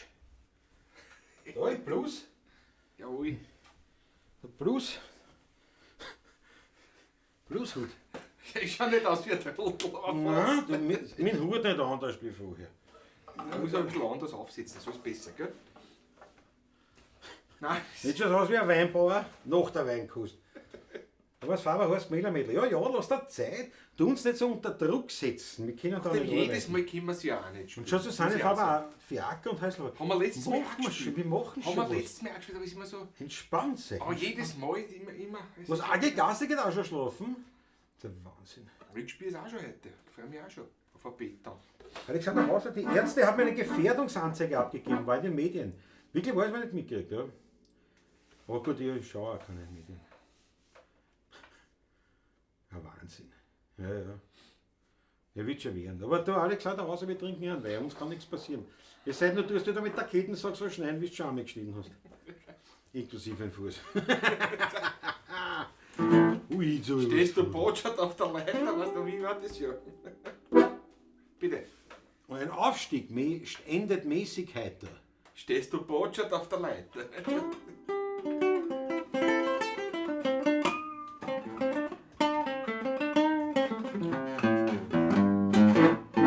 So geht's auch. Was hast du? So geht's auch.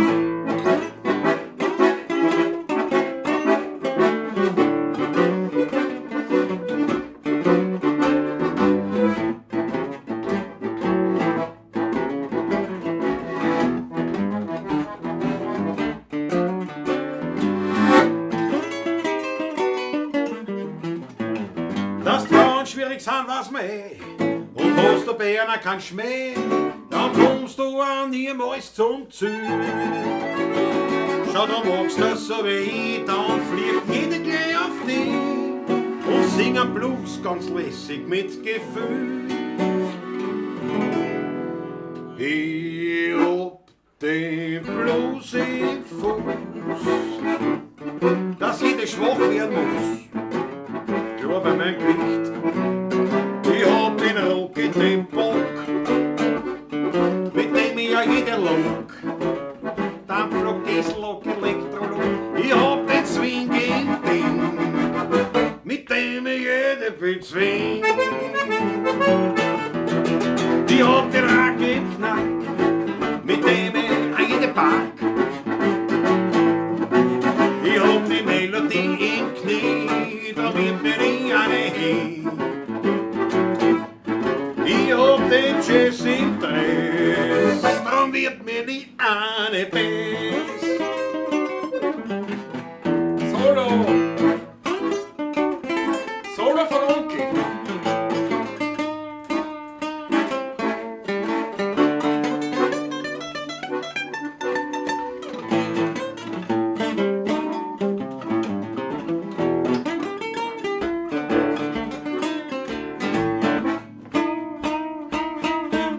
Ich gebe den Franken den Rat, wenn er ihm notwendig hat.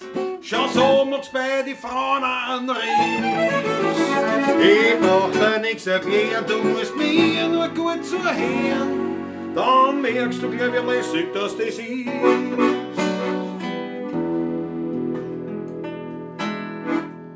Ich hab den Blues im Fuß, dass ich nicht schwach werden muss. Yeah. Ich hab den rockenden Bock, mit dem ich ja jede Lok. Dampflok, Diesellok, Elektrolok, ich hab den swinging Ding, mit dem ich jede bezwing. Ich hab den Knack, mit dem ich eine Bar. Ich hab die Melodie im Knie, da wird mir nie eine Heg. Ich hab den Jazz im Dress, drum wird mir nie eine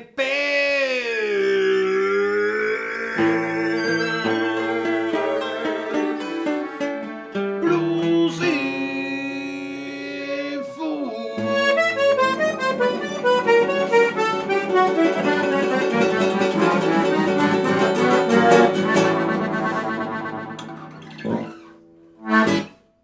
Yeah! Ja. Ja, wie müssen wir sagen. Ja, einen Schluck trinken, dann können wir weiterspielen. Ja, was heißt aber? Ich meine, das ist ja top, optimal behütet. Ne? Hass ist drum. Naja, warm, naja. Klar, nicht? Ich meine, der Kühlanlage ist das keine. Nicht wirklich. Da Ne? sind das eh noch die warmen, also die kühlen Hüte. Ja, Und ich meine, das war da ein Strohhut, versteht das? Wie der Sonne. Im Sommer soll man den tragen. Ich denke mir, Alter, das ist heiß im Sommer. der hat keine Lüftung mehr. Das war ein Der ist so Strohhut. dicht geflochten. Nein, eh nicht, aber war trotzdem warm, Der ne? baut atmen mit durch. Wie dicht der ist. Sicherer wie die Masken quasi, ne? Ja. Hab ich's auch. Heute quasi 1. Mai keine Masken mehr. Wobei, war auch im Spital die letzte Woche War auch schon keine nix, Masken, nichts. Also, ich habe nicht einmal Plakate gesehen. Ich dachte, nein, ich glaube, das gilt gerade in Wien. Ist nicht mehr. Also, man kennt sie nicht aus. Man kennt sie nicht aus. Was ist machen? Blues Brothers. Ich glitsche diese Bubbles ja alle. Na schau. Gefällt. Achtung von einer. Das Mordsding ist das. Burm, jawohl. Der Hut steht euch gut, sagt die Hätte. Ich habe ein Hutgesicht, ja, das war's. Du da Gesicht.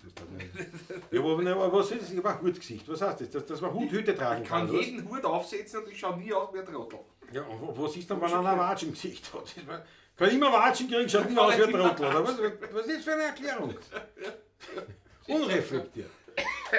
Unreflektiert übernimmst du irgendwelche Was Begrifflichkeiten? redet denn da heute für ein Blödsinn? Ich habe ein Hutgesicht, ich habe ein Watschengesicht. Ne, was? Das ist ein Watschenbart. Ich habe ein schönes Was Gesicht. macht das? Ich habe ein schönes Gesicht. Darum verstecke ich es Der hinter Bart den Farben. versteckt es ein bisschen bei uns, aber in der Was? Zwischenzeit. Nein. Der Bart, der verdeckt es, weil sonst würde man sicher nicht retten können zum Schluss. Ne? Ja, wirklich. Nehmen wir einen Schluck und jetzt da. Was machen wir jetzt? Ich fasse mal auf.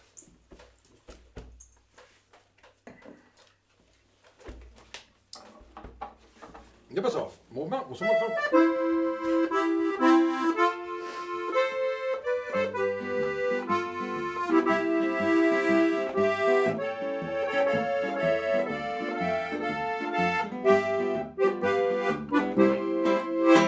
Sage mir so, sie gehört in die Haare schmieren und ich geh dazu.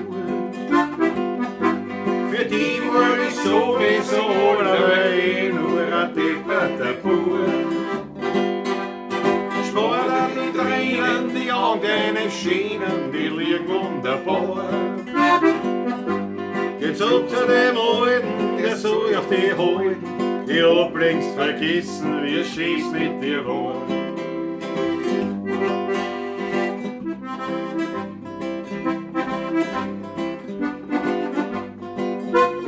Was isoliert?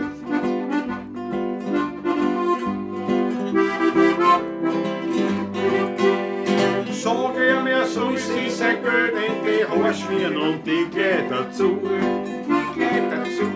Für die war ich sowieso allein, nur ein depperter Bauer. Spart die Tränen, die Augen, deine Schänen, die liegen wunderbar. Geh zurück zu dem Alten, der soll auf dich halten. Ich hab längst vergessen, wie schön's mit dir war.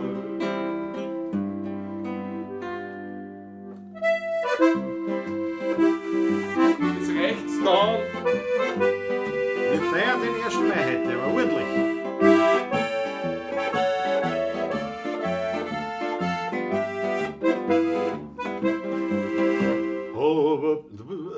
Falsch, jetzt fix der. Nein, ich wollte das auch mit C spielen, aber ist ja wurscht. Aber das ist okay. Das ist D, oder? Aber ein bisschen Geduld mit mir und sei nicht böse auf mich. Jeder hat so seine Fehler, ich bestimmt vielleicht auch du. Aber ein bisschen Geduld mit mir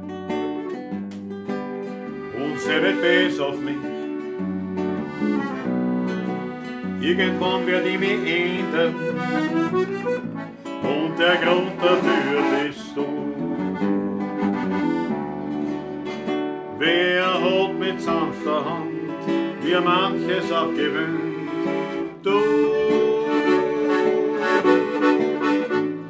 Hat manche Sorte Wort mit Zärtlichkeit versöhnt. Du. Wer hat mir jemals mehr gegeben wie ihm nur du? Wer hat mir Recht auf mein Leben, war nicht du? Du. Aber ein bisschen Geduld mit mir und sei nicht böse auf mich. Irgendwann werd ich mich ändern und der Grund dafür bist du. Irgendwann werd ich mich ändern und der Grund dafür bist du.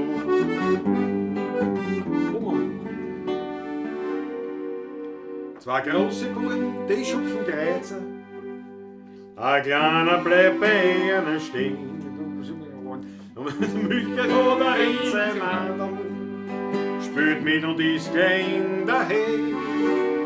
So hat es mit dem Buben begonnen und dieser kleine Bube war ich. Ich hab mir's nicht zu Herzen genommen, drum ist er nichts Gescheites geworden außer mir.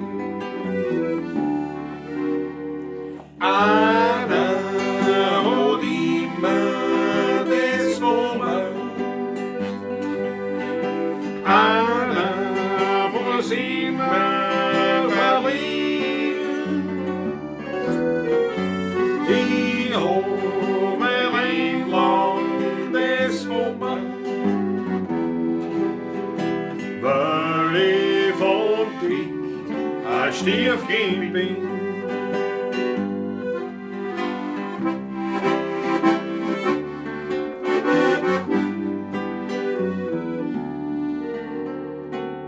Ein Hinterzimmer in der Vorstadt, ein Gespürwein, ich war dabei. Hab die jetzt dort mit einem Freund, zum Schluss war ich dann ganz allein. Am Anfang hab ich gesetzt mein Bargeld, Tag später hab ich Schulden gemacht. Mein Gut und Geld hab ich verloren, mein Weib ist fort mir über die Nacht. Einer hat immer das Nummer, einer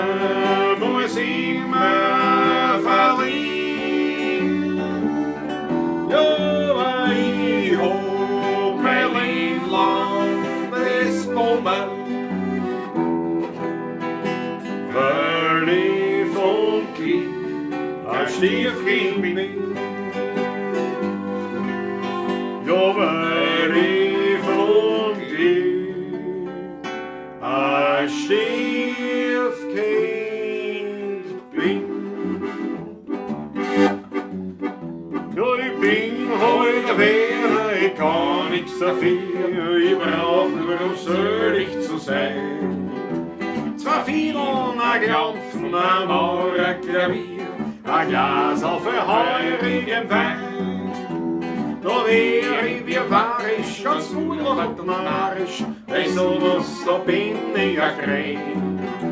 10 Schilling für Schrammen und morgen friss ma Krammen, das kann nur ein wer verstehen. Ja, wohl.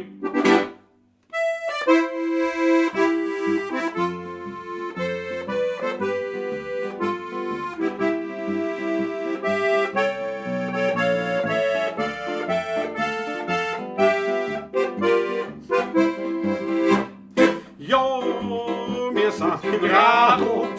Ja, wir sind mit Radl. Ja, wir sind mit Radl da. Ja, wir sind mit Radl da. Ja, wir sind mit Radl da. Mit den Zahnraulen. Das ist ja Wahnsinn. Ja, Steve angesetzt. Nicht? Ja, das passt auch, nicht? Das passt auch. Klar. Naja, Mit den Zahnraulen. So, dann nicht umsonst. Ja, der nicht zu Bluesfoot vergessen. kommt jetzt herum. Okay, nicht zu vergessen, ja, der ARBÖ, nicht? Der Arbeiterradverbund in Österreich, nicht? Quasi der rote ÖMTC, nicht? Aber interessanterweise, ganze Familie Rutger seit Generationen immer beim ÖAMTC sind.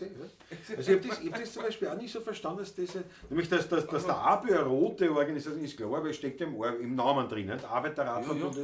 Aber der ÖMTC, das ist immer der Schwul. Das ist zum Beispiel etwas, das mir immer und bis heute, mir geht das so, ich wäre aggressiv bei diesen... Mir geht es eigentlich am Arsch vorbei. Nicht nur vorbei, sondern also wirklich, ich kriege einen so einen Hals, wenn es bei diesen ganzen Sachen hat es immer zwei gegeben, einen schwarzen und einen roten.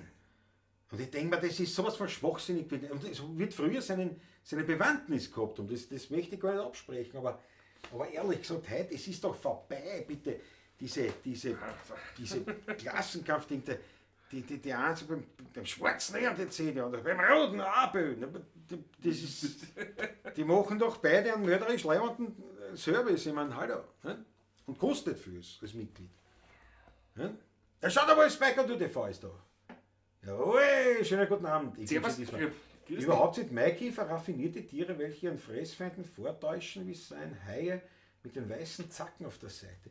Ich glitsche diese Bubbles, was saufst denn du, so leibend? Das wird als nächstes angebottelt, was auch immer du die eine hast. Aber leibend. Der Franz eben schreibt gerade Alpenfreunde und Naturfreunde. Alpenverein und Naturfreunde. Ja. Alpenfreunde, ich hab schon einen netten Verein. Ja, warte mal, der Alpenverein, da gibt es ja noch einen Touristenclub an. Der Touristenclub ist eigentlich der Schwarze.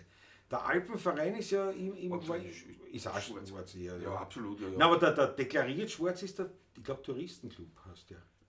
Aber es stimmt, das ist und die Naturfreunde. Ja. Also es ist wirklich. Und ich weiß auch zum Beispiel, wenn wir irgendwo auf Berghitten oder sonst was waren mit den Eltern, also da war das hat es nicht gegeben, diese Unterscheidung, ob das jetzt Naturfreunde sind. Also das hat es bei uns, ich bin nicht so aufgewachsen, Gott sei Dank, da hat es null Relevanz gehabt. Das ist ja wohl leibende Leute sind, da gehst du nicht hier mal, nicht? Und da geh ich nicht rein, weil da sind Schwarze drin. Was auch hier Schwachsinn ist. Und das sind Rote, was glaubst du, was da ist? Da gehst du nicht in eine Gulag rein, ne? Nein, du gehst in eine Hütte, wo es ein gutes Essen gibt, vielleicht auch noch sogar, ne? Ja, außerdem. Da sondiert man ja, wo es gute Essen und gute Trinken gibt. Ne? Aber stimmt. Alpenverein Naturfreunde, ja, das ist ein Wahnsinn. Gerade von der Redaktion heimgekommen, jetzt mache ich mir Zwickel auf und lausche euren Klängen ein bisschen. Recht hast, Wolf. Bravo, Wolfsberg und Tour de Fahrt. Gute Nacht an alle Bursche, seid leibend, danke für einen schönen Abend noch. Thomas Faber. Wir kommen ja auch schon langsam mit die. Wir kommen auch schon langsam Schluss. Jetzt müssen wir 2-3 Lieder schon mal spielen, jetzt hat der Wolf erst ein Bier aufgemacht. Ich kann jetzt nicht sagen, jetzt hat er sich ein Bier aufgemacht. Wir sagen, was ist offen? Ist Ja, da offen. können wir jetzt gehen. Nicht? Yippie. Das machen wir ja auch nicht. So garstig sind wir nicht. Hast du Ahnung? Nein. So garstig sind wir nicht. Wir spielen schon zumindest noch ein Lied. Vielleicht. Wasser, Vielleicht ja, ein mach ganzes. durstig. Ich hab schon einen Wasserbauch, wirklich. Ja, das ist die aufgeschwappt. Oder beim Zucker. Ich glaube eher der Zucker, weil die Kebabs, aber das Kebab nicht das Problem, aber das drumherum. Aber es war sehr gut. Sehr viel Gemüse drinnen. Fast ein bisschen zu viel. Jetzt will ich Fleisch nicht zu viel. Nein, viel Fleisch. Viel Fleisch drin, aber auch viel Gemüse. Das stört mich nicht. Ist ein guter Kebab, wirklich. Ich brauche das Muss ich Brot halt nicht dazu. Das ist, Na, aber oh ja, das in dem Gemüse Fall schon. braucht Das man ist auch, wenn es ein Gemüse- gutes, selber gemachtes Brot für einen. auf einen Teller das Ganze, ohne Brot. Ja, aber die machen das komplett selber, das Brot auch. Ja, ist gut. Also den Teig, Ist gut, wirklich, die ja, machen das selber. ja, ja. Na gut, wirklich nicht schlecht. Wirklich nicht schlecht. Kann ich echt empfehlen. Kann man echt Da empfehlen. muss ich einmal hinschauen. Gell. Ja, hinschauen, musst du ehrlich, geh auch. Ne? Vom Hinschauen ist Ja. nichts haben. Ne? Man kann nicht nur zu Leberkasper. Kann man nicht. Kann man nicht. Kann man nicht? Kann man nicht. Aber ja, Das ist auch ein Problem dort. Das artet immer aus. Man nimmt sie aber wieder nicht nur an, man will dann 3 verschiedene essen. es ist Und dann sind ein Stiegel von dem Stiegel von dem. Im Endeffekt hast du dann 3 Kilo am Dingsling. Ne?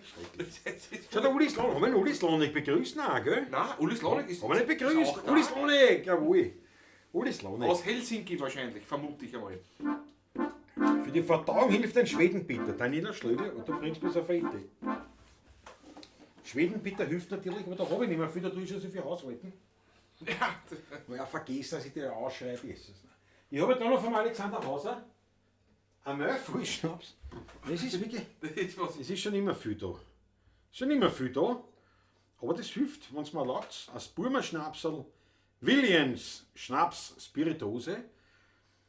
Zweifelsohne jetzt, sagen wir mal, kein Edelbrand in dem Sinn. Aber ich meine, das Flaschel ist auch draufgegangen. Also in diesem Sinne ist jetzt wohl auf euch. Ich trinke nur. Nächstes Wochenende spielt die Doppelhütte auf. Na, da muss ich hier mal mit meiner Manke. Mit meiner Mannschaft, wenn der Wolfsbeik und du da fährst, muss ich mal Sofort einblenden, ja unbedingt. Da ist. Schau, der Helm größer wie der Tank. Das ist ein Wahnsinn. Da. Aber pass auf, ich habe ja Weltfotos gemacht. Kinder, das ist jetzt auch so, wie wenn man Kinderbüdeln herzagt. Pass auf. Zack, na geh auf, da erst. Na, will nicht. Na, der will jetzt nicht.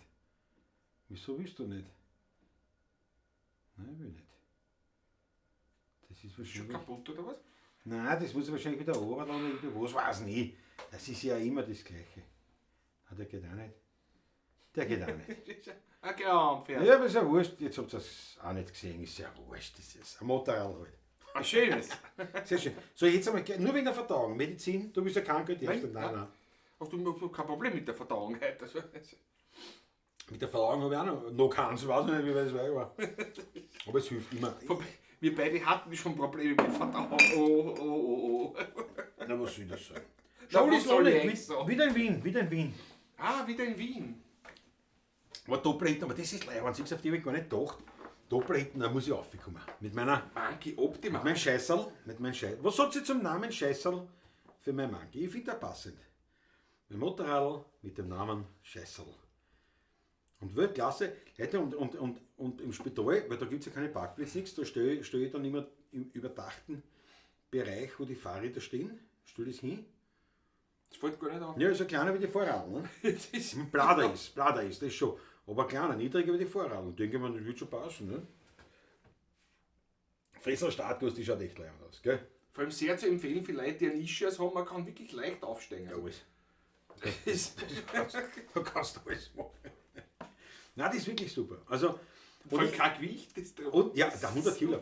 Und das Orge ist wirklich, ich habe ja, also egal wo ich da hingekommen bin, was ich Reaktionen bekommen habe von Leuten, das ist unglaublich.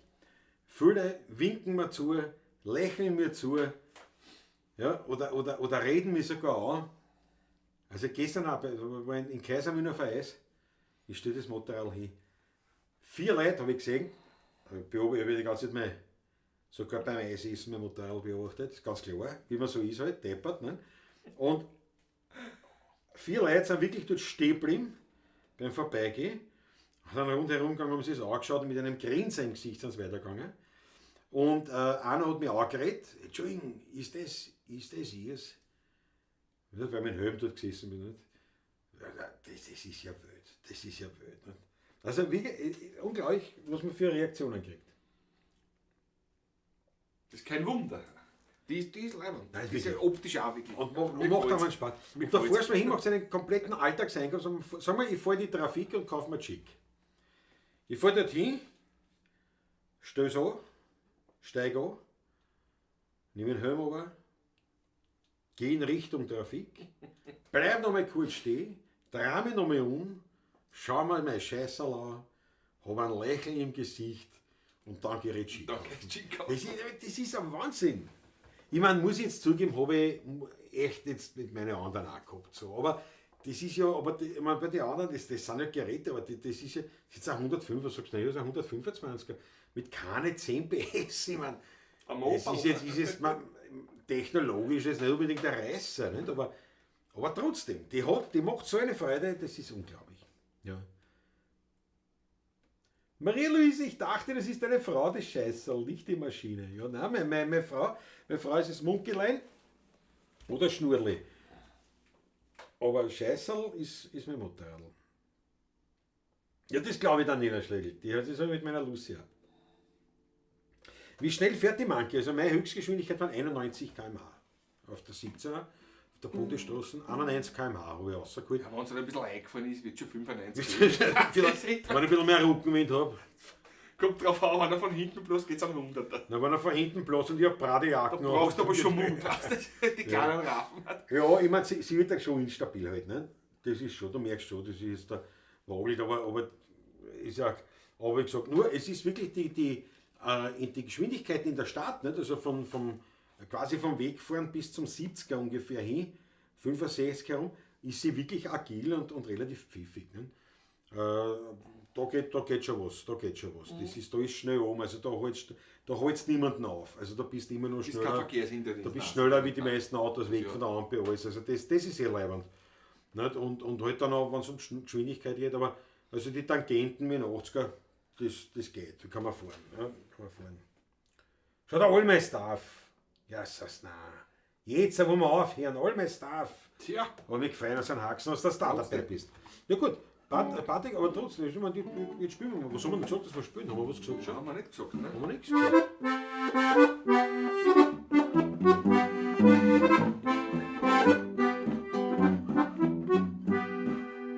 Ja, wenn man unser Wehren betracht, da war's kein Wunder, wenn man lacht.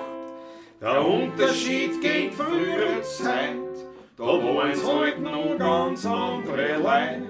Am Kirchtag drunter am Schottenfeld, da hat's noch gegeben Silbergeld.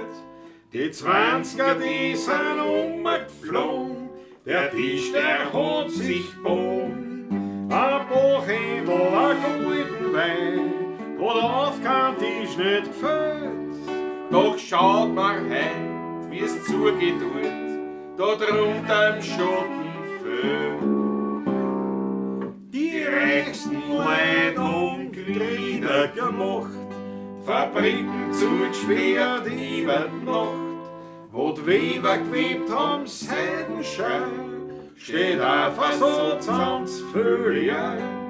Von Bachhändeln ist längst keine Spur, heut schlägt da jeder hinterm Tor. Ein Gesöchte Blutzen, das es hört, die Leute haben zu wenig Geld. Ja, ein Gefrettis auf der Welt. Ja, ein Gefrettis, die Leute haben zu wenig Geld.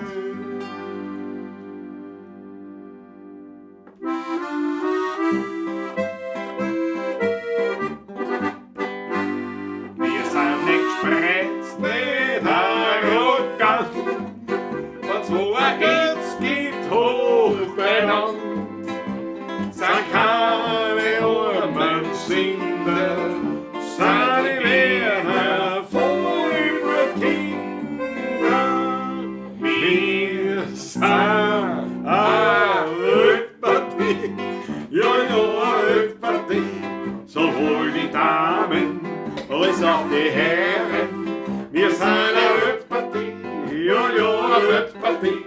Wir sind die Wildpartie von Wehr.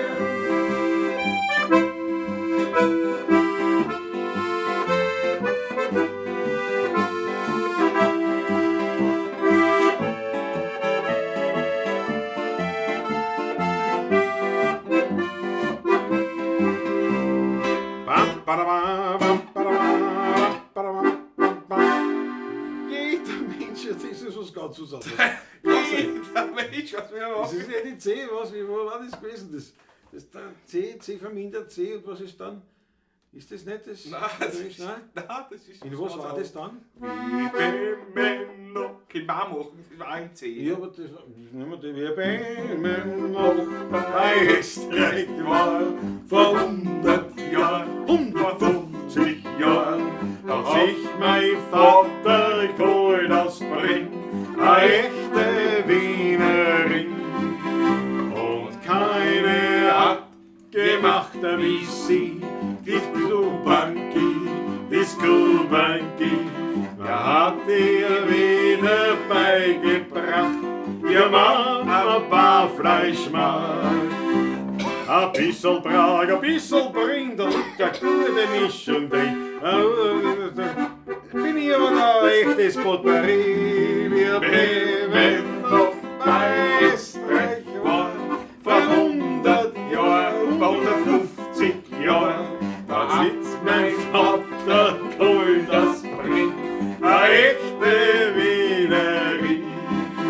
Und keine hat gemacht wie sie, die Skubanki, die Skubanki. Da hat ihr wieder beigebracht, wir waren ein paar Fleischermann. Wo das Haus vom kleinen Buschenwind, wie geht denn das? Buschenmarsch. Dann in C. Nicht? Ja, das ist er. F.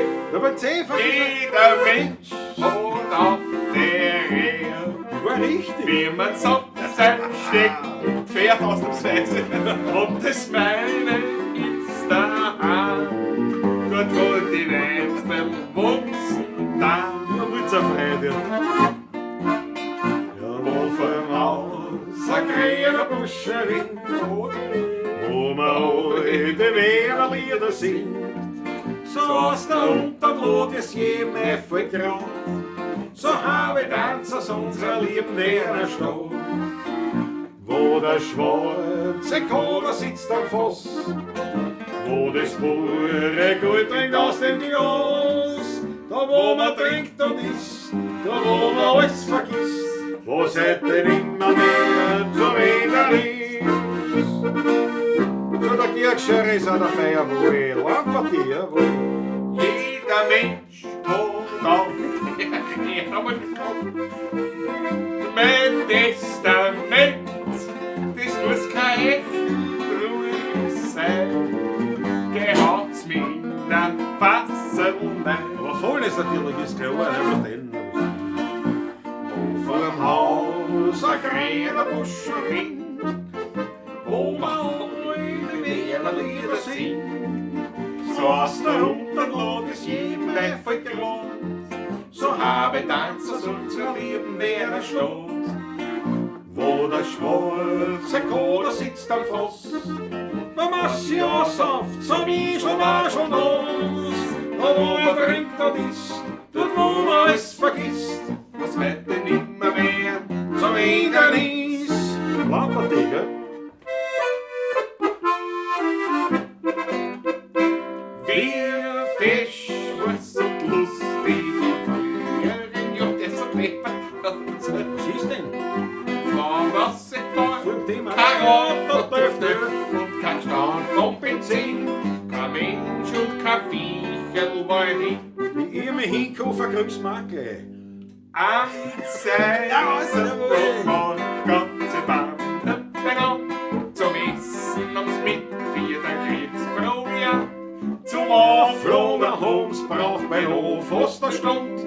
Vermöhne sind die Katzen und die Hund. Zuerst Sternhaus, der und Kniff Frau. Dann der Gradl trug er blau, seine bessere Hälfte auch. Dann der Bierfass übern Schlauch, a sehr alte war dabei. Kinderstucker, Zähne klein, der Friseurkind von Brischek hängt am Trittbrett wie ein Schneck.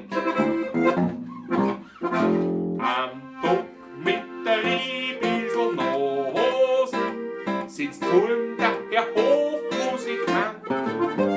Er tut auf sein Posthändel bloßen ein Lied, das jedem bekannt.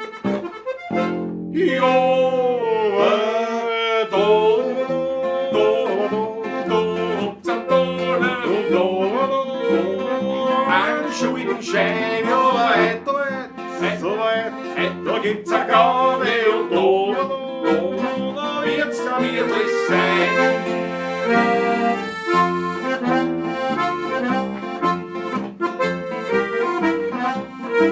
Wo ist der Dodo?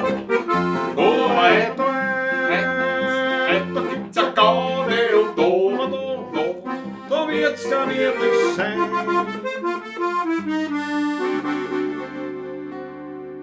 Einmal an bei der Hochzeit, ja da geht's lustig zu, ja. Da wird fressen, was Platz hat und gesoffen mag genug. Musikanten schreien an, ein Landler lasst's hin.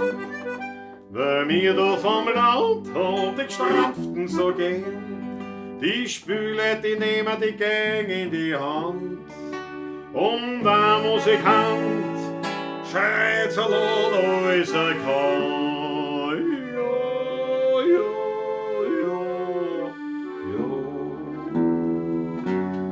Wo ist die Dudel her mit der Trudel, dass sie entgegentanzt, so ist Trudel da, ist der alte Boss gegen mal, jetzt geht die Garde an. Wo ist die Dudel her mit der Trudel, dass sie entgegentanzt, so ist Trudel da, ist der alte Boss gegen mal, jetzt geht die Garde an. A solcher in a Blade, ja so 90 Kilo schwer, jo. Die zahlt sich zum Tanzen, ein Schneider daher. Der Schneider klein winzig und sie so a Drum. Und was sie a Blond tut, der bringt's nicht um dumm. Der Schneider, der schwitzt schon vor Mühe und vor Blag. Aber was ein echter Schneider ist, der geht heut nicht noch.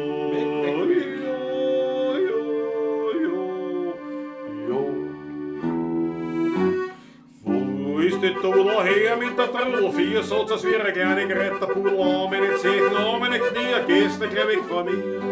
Wo ist die Dudel her mit der Trudel? Vier Satz, als wir eine kleine Gretterpudel an meine Knie, gehst du gleich weg von mir. Drum trinken wir noch a Flascherl Wein, hol oder hol. Das muss ja nicht das Letzte sein, hol oder hol.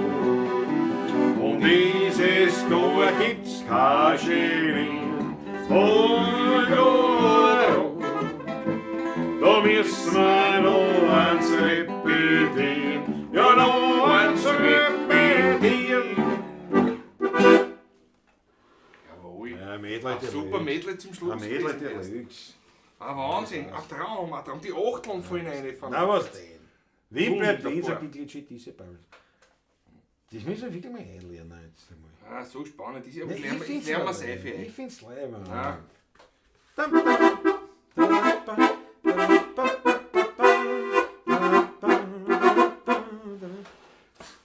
Es gibt schöner. Ja, aber was sitzt im Konzert aus, da und sagst dann, ja, was, da gibt's aber auch Schöneres. Da rufst du auch nicht vier, ne? Ich nicht hin. Also, Nein. Na, ich finde schön, ne?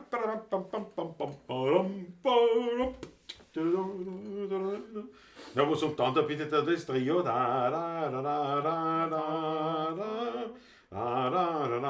ich hätte es gleich geschrieben, das ist reiner Neid. Das weißt du. Ich finde das wirklich schön. Ich finde es wirklich schön. Und es ist ja wirklich auch zu Recht. Auf Johann Schrammel, ja. Ja, es ist ja auch wirklich zu Recht eine bekannte und viel verwendete Ja, Melodie. Na, kann man wirklich, sagen, ja. Wirklich wahr. Das stimmt schon. Fast wie das Trompetenecho, fast eigentlich was du ist. Das ist Trompetenecho aus der Wiener Musik fast. Fällt mir aber besser. Was habe ich gestern? Fast die Achtel vergessen, Musikraum. Oh Gott sei Dank. Schau, die Achtel von wirklich einer. Ja, ich sag das ja. Super die ganze gut. Zeit da. Die ganze Zeit schon. Ganze Zeit. Danke das ganz ist lieb, sagt der Georg Scheurer. Jawohl, ich krieg einen Gustav ja, Ganz. super gut, heute nicht so, aber. Und ihr mir hinkaufen auch, gefreut mich. Ihr mich servus. Ihr mich. Jawohl. Ja. Ja. Duett ist schön. Mondscheinbrüder, Hausentzündung. Ist das nicht? Mondscheinbrüder. Po. Ja. Warte mal. Für uns gibt's Wo war denn das drinnen? Das kann ich nicht. Ja, aber wo? sogar schon so. In der Pavlatschen. Aber nicht sogar frei. schon Frei klar. nicht. Da kannst du den Text. Nein, ich kann den Text sicher nicht. Also, wirklich? In F oder was? Ich weiß nicht.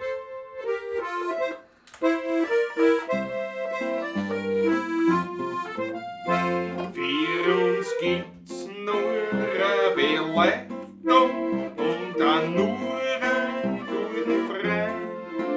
Das ist der Mann mit seinem Gipfel. Wir stehen auf fest, wann er scheint. Wann er schaut auf uns herunter mit dem gewissen Grüß euch Gott. Wären wir zwar erst wieder munter, wär mehr Kreuz, Fiete und Floh. Es war's nicht einer. Das weiß ich auch nicht weiter. Na, mir am Mond Das kommt erst später. Brüder sind und in der Früh erst ausgetan. Weil wir Mondschein Brüder sind. Sollen wir noch einen anderen Ton lesen? Nein, es geht auf die 5. Der 4. Mondscheinbrüder sind, in der Früh ist ausgetan.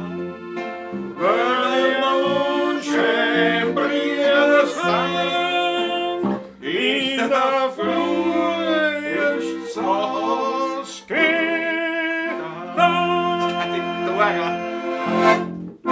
Genau, man muss würdig. in Dora gesungen. Die F ist ja Wahnsinn. Nein, aber wenn man das würdig beendet, verstehst Schön. dann hätte ich, boah, was da Ding Glaubst du, mir ist. fällt das einfach, ich kann nicht, das Das haben wir da noch nie gespielt. Oh, ich bin der Pavlatschen so Ja, gespielt. frei, ohne irgendein. Wer hat das gesungen? Ich hab's gesungen. Du musst es komplett Damals kennen. nicht klar.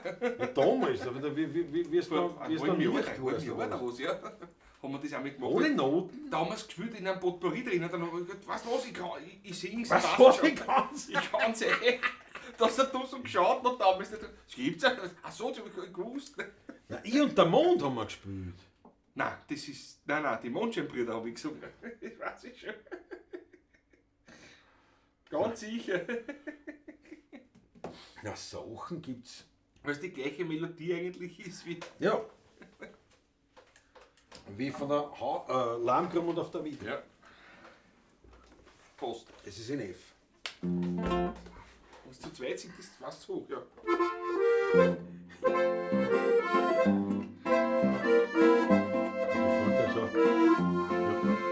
Es sagt die Mutter zu der Tochter, du mein Schani ist jetzt aus. So eine lange Apfelstangen kommt man immer mehr ins Haus. Schau dir einmal nur die Freunde drüben auf der Wieden an. Die hat einen von den Dragonen, siehst das wär für dich ein Mann. Da sagt die Tochter zu der Mutter, ich hab nur mein Scheine gern. Ja, auf der Mangrum und auf der Wieden, duli duli duli, duli duli duli, sind die Gusto sehr verschieden. Duli duli duli, duli. Drüben am Oschmarkt auf der Wieden, da geht ein Stutzer promenieren. Sagt zu einer Bladenstandlerin, Gens, was kosten diese Birnen? Na, 4 Kreuzer, sagt Frau Sali, zu dem Stutzer nicht verlegen. Doch der will ihr 4 Nagel, bloß 2 Kreuzer niederlegen. Bums, der Rot, da der Urfein, und Frau Sali sagt zu ihm, sing's auf der Landgrube und auf der Wieden, doli doli doli, doli doli doli, sind die Birnen heute sehr verschieden, doli doli doli, doli. Ja, super Aufnahme mit Oskar Steibl. Aber Dulli dulli die, hey, dulli dulli die. Großartig. Begleitet von dem berühmten Faltel Kemeter-Schramm. geh mit das, ja, berühmt. Aber ja, das ist aber immer das mit den klassischen Sängern, Ja, die ja eine Traumstimme haben, und da ist aber beim Wiener Lied oft dieses... ich meine, die Faltel Kemeter-Schramm haben gut gespielt. Nicht? Die Strammel. So, bitte einstudieren, hat es gesagt. So, jetzt müssen wir mal schauen, wo das ist. Was war das? Wer hat das? Die Mondscheinbrüder. Mondscheinbrüder, ja. Wo ist das drin, Patrick? Wo ist das drin? Ich glaube, wir sind bei Rudin, oder könnte schon sein. Ja. Es geht auch links, rechts, rauf, 4 hintere. In alle Richtungen geht er. Schauen wir mal. Ich glaube aber, dass die in die AKM Blumen drin sind. Jetzt hast du gerade gesagt, da und dann. Ich bin mir nicht sagst du sicher. wieder Weil auf der Landgrube, auf der Wieden ist da drinnen. Ich glaube, die Mondscheinbrüder sind da nicht drinnen. Nein. Wie heißt das? Mondscheinbrüder eigentlich, ne? So ist es nicht drinnen. Nein. Ja, mit Aufstieg. Mit Aufstieg. Wir kommen eh schon zum Ende, nicht wahr, meine Lieben? Ja, aber das ist halt, dass man das geklärt hat, ne? Weh. Du schau bei den 3 rein, ich schau bei dem einen rein. Das haben wir gleich. Wie heißt das Mondscheinbrüder? Schauen wir mal. Ich und der Mond habe ich da. Das ist eine hachliche Nummer, das ist nicht wie die Mondscheinbrüder. Ich und der Mond. Achso, ich würde jetzt da auch nachschauen. Ich trinke aber einen Schluck. Kann Ich man glaube, das ist da auch nicht drinnen. Ich habe das eigentlich immer nur Stahlwerk muss ich ehrlich sagen. Na, Hoden hat es gespielt. Also hat es aufgenommen. Nein, Stahlwerkgruppe. Ja, aber der Hoden auch. Hoden auch, Ja, ja. freilich. Ich glaube schon. Nein, sind da nicht drinnen. Nein, das ist Ich und der Mond hat der Ich und der Hoden Mond oder aufgenommen. auf der zweiten Ist da nicht drinnen? Auf der zweiten Block. Dass wir Ladmäge, können wir nicht einstudieren. Ah, für nächstes Mal kann ich schon wieder. Was ist, machen wir drunter der Lobau? Brauche ich die Noten aber wieder. Der Stutzer, ja genau. Das waren. Sioli, glaube ich, sagt der Manfred Kraft. Du, nur weil es das letzte Mal gewünscht worden. Nein, das machen wir jetzt nicht. Das ist schon. Nein, das Ja, machen wir was? beim nächsten Mal. Machen wir. Komm, Herausforderungen. Das, ja, ich mag jetzt nicht. Was heißt, du magst nicht? Was heißt, ich mag nicht? Wo kommen wir da hin? Ich mag nicht. Was? So schön, was jetzt da hast du schon spielen, schöne Sachen. Ja, na, Die wir das kennen. ist ja schön. Schon, weißt du? Wo ist welche Seite? 37, im Gelben. Es ist aber genau die Musik, Patrick. Das ist kein Platz da jetzt. Das ist Ostern. Ja, was? Der Platz auch machen noch. Das ist sicher. Das muss auf.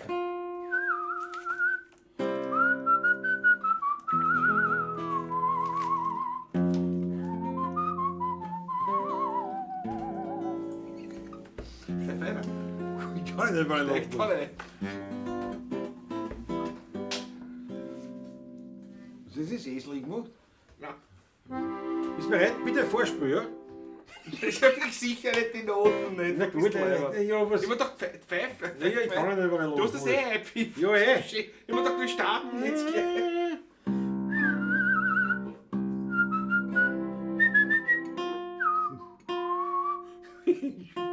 Ich kann nicht mal lachen, was geht das nicht? Warte mal, ist HF.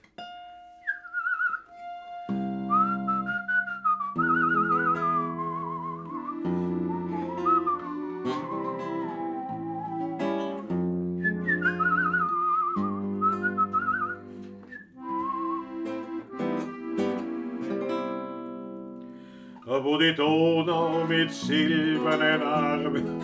Sicher.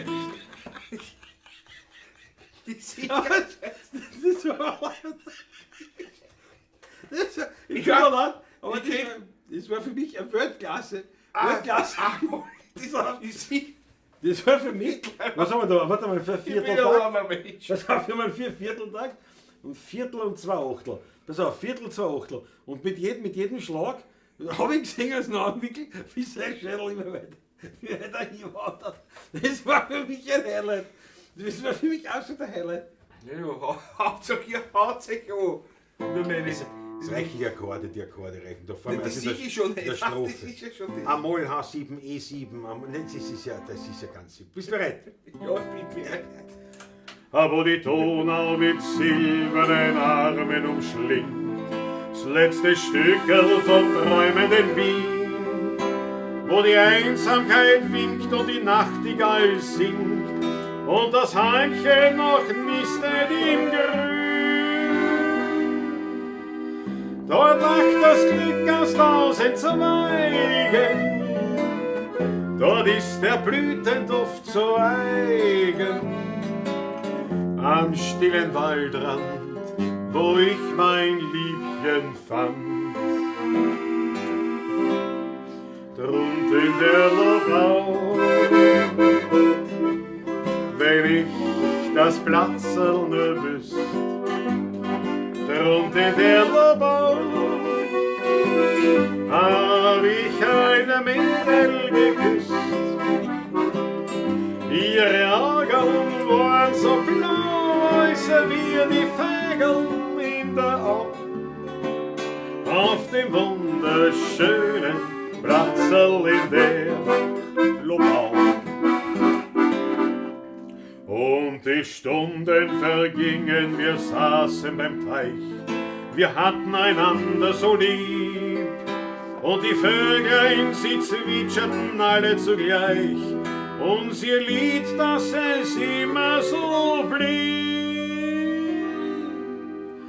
Wir träumten unser schönstes Märchen, wir waren ein verzaubert Pärchen, das in der Traumwelt sich fest umschlungen hält.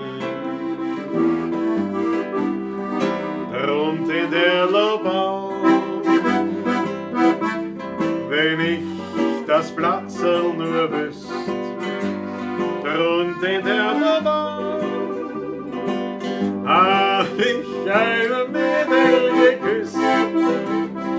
Ihre Augen waren so blau, als wir die Vögel in der Au. Auf dem wunderschönen Platz in der Lobau. Patrick Solo, oder?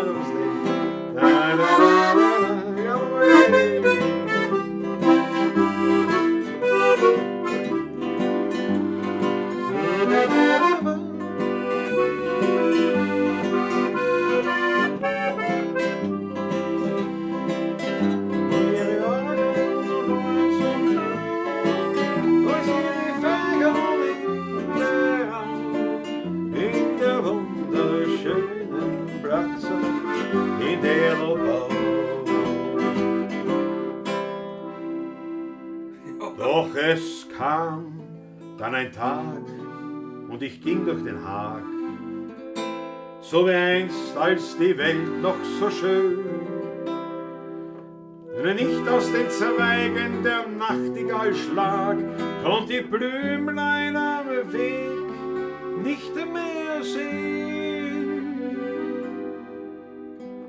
In meinem Herzen brannt ein Sehnen,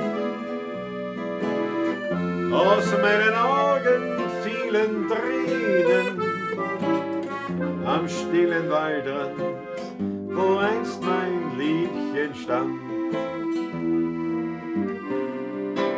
Rund in der Lobau, wenn ich das Platzl nur wüsst, rund in der Lobau, hab ich eine Mädel geküsst. Ihre Augen so blau als wir die Feigen in der Au.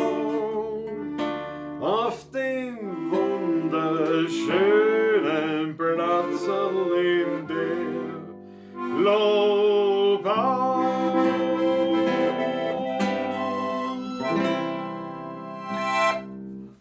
Jo, Na bitte, wie wenn man das ewig schon nicht spielt. Na bitte. Na oder? je später der Abend, umso schlechter das Auge. Na ja, das ist Problem. Ja, aber da los, Patrick, da los, Patrick, Mir nicht versteht, verstecken. dass ich nicht sehe, ist das nicht so schlecht gewesen.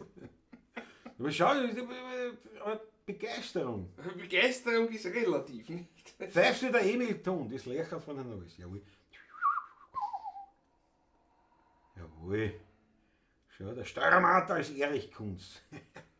Geht so, dass so ähnlich die Mondscheinbrüder, wenn wir Mondscheinbrüder sind, in der Früh das Zausgehen haben.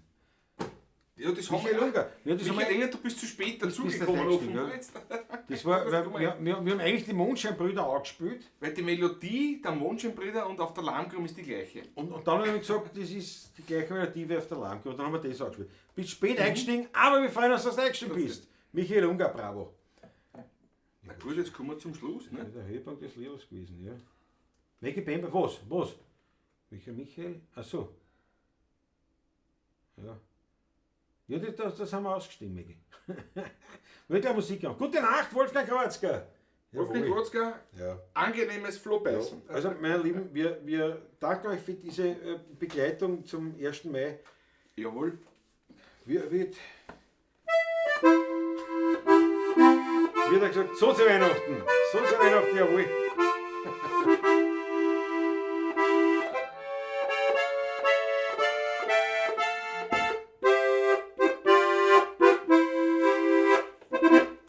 Damit Einmal beenden- habe ich es noch gespielt. aber in- damit beenden wir offiziell die Sozi-Weihnachtsfeier sozusagen.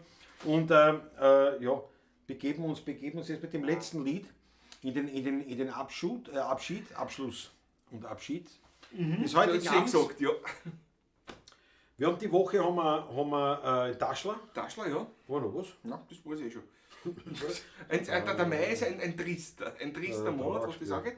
Beispiel. Vielleicht sollte ich vielleicht das Könnte Thema man schon allein nochmal einblenden. Freunde, weißt du was? Vergesst die Geschichte mit dem für die Musik. Wir brauchen wieder Geld zum Leben. Es ist wirklich. Nein, es ist zurzeit ein bisschen Flaute.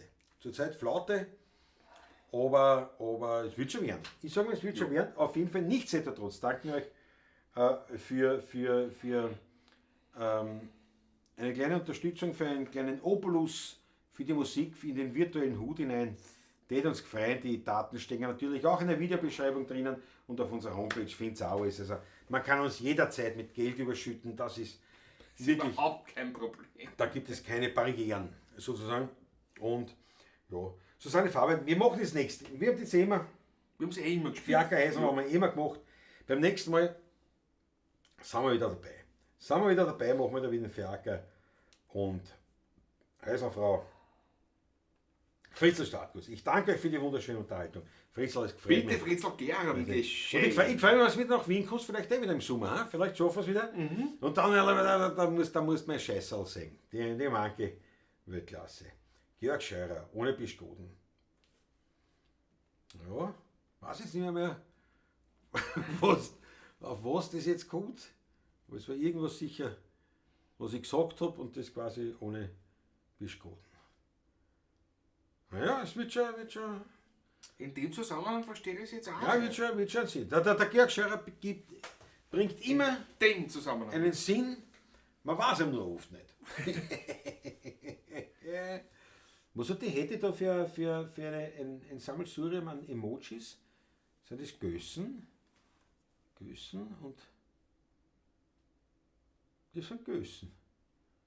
Weiß ich auch nicht. Aber auch die Hätte. Die Gelse? Die wird schon wissen. Jedenfalls, ja, wir freuen uns sehr, dass wir uns wieder sehen. Nächsten Montag natürlich, ganz klar. Das ist selbstverständlich. Wie jeden Montag Pavlatschen, die 270. 100. 100. Ich bin immer mit zwei, ich verstehe das nicht, immer. Das ist schon seit einer Zeit schon Ja, voraus. aber weit ein Jahr lang schon. Zwei Jahre.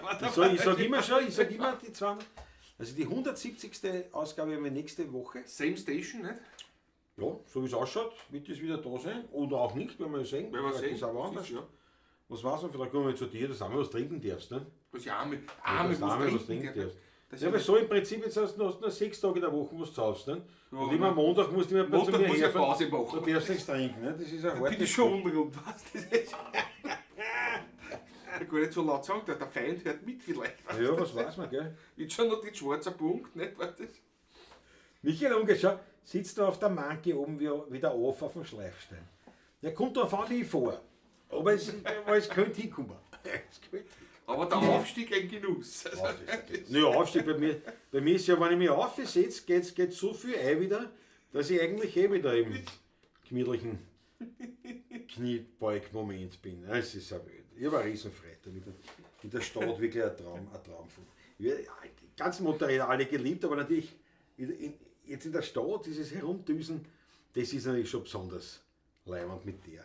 Wenn wir es einpacken, Ja, alles. auspacken, wenn irgendwas ist. Ja, alles. Und 4 Kack fahren wie. zwischendurch fahren, wo eine Klasse für sich. Aber jetzt, wenn Herrschaften. Und der Motor nicht ausspricht, kannst du mit der Fred Feuer stellen. Ja, Das so geht kann mit ich. der auch nicht. Die kann sogar Skier tut nicht weh. Gar Ne? nicht. Das ist Was hast du jetzt ausgeredet? Kann ich jetzt Ich habe endlich ausgekriegt, ja, bitte. das Schlusslied einleiten? Bitte.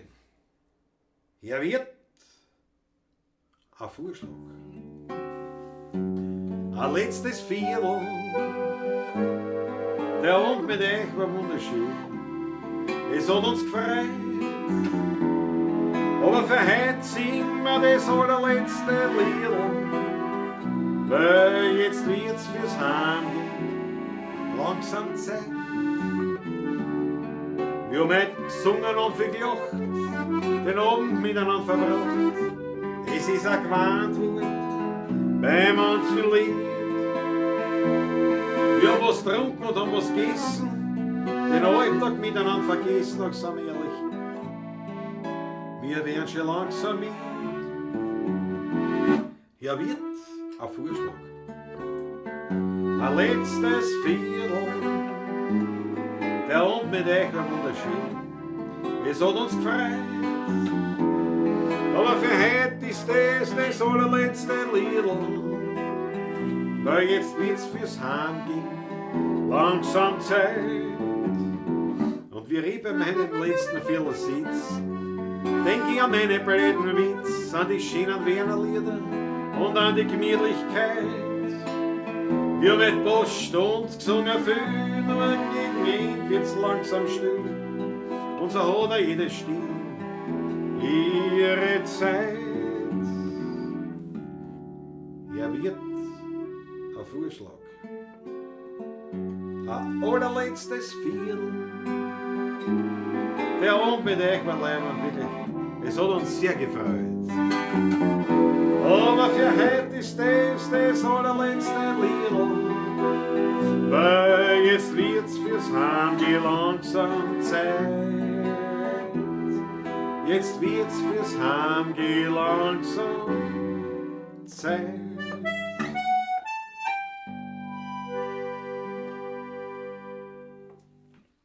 Viert euch, meine Lieben. Leibend was. Bis zum nächsten Mal.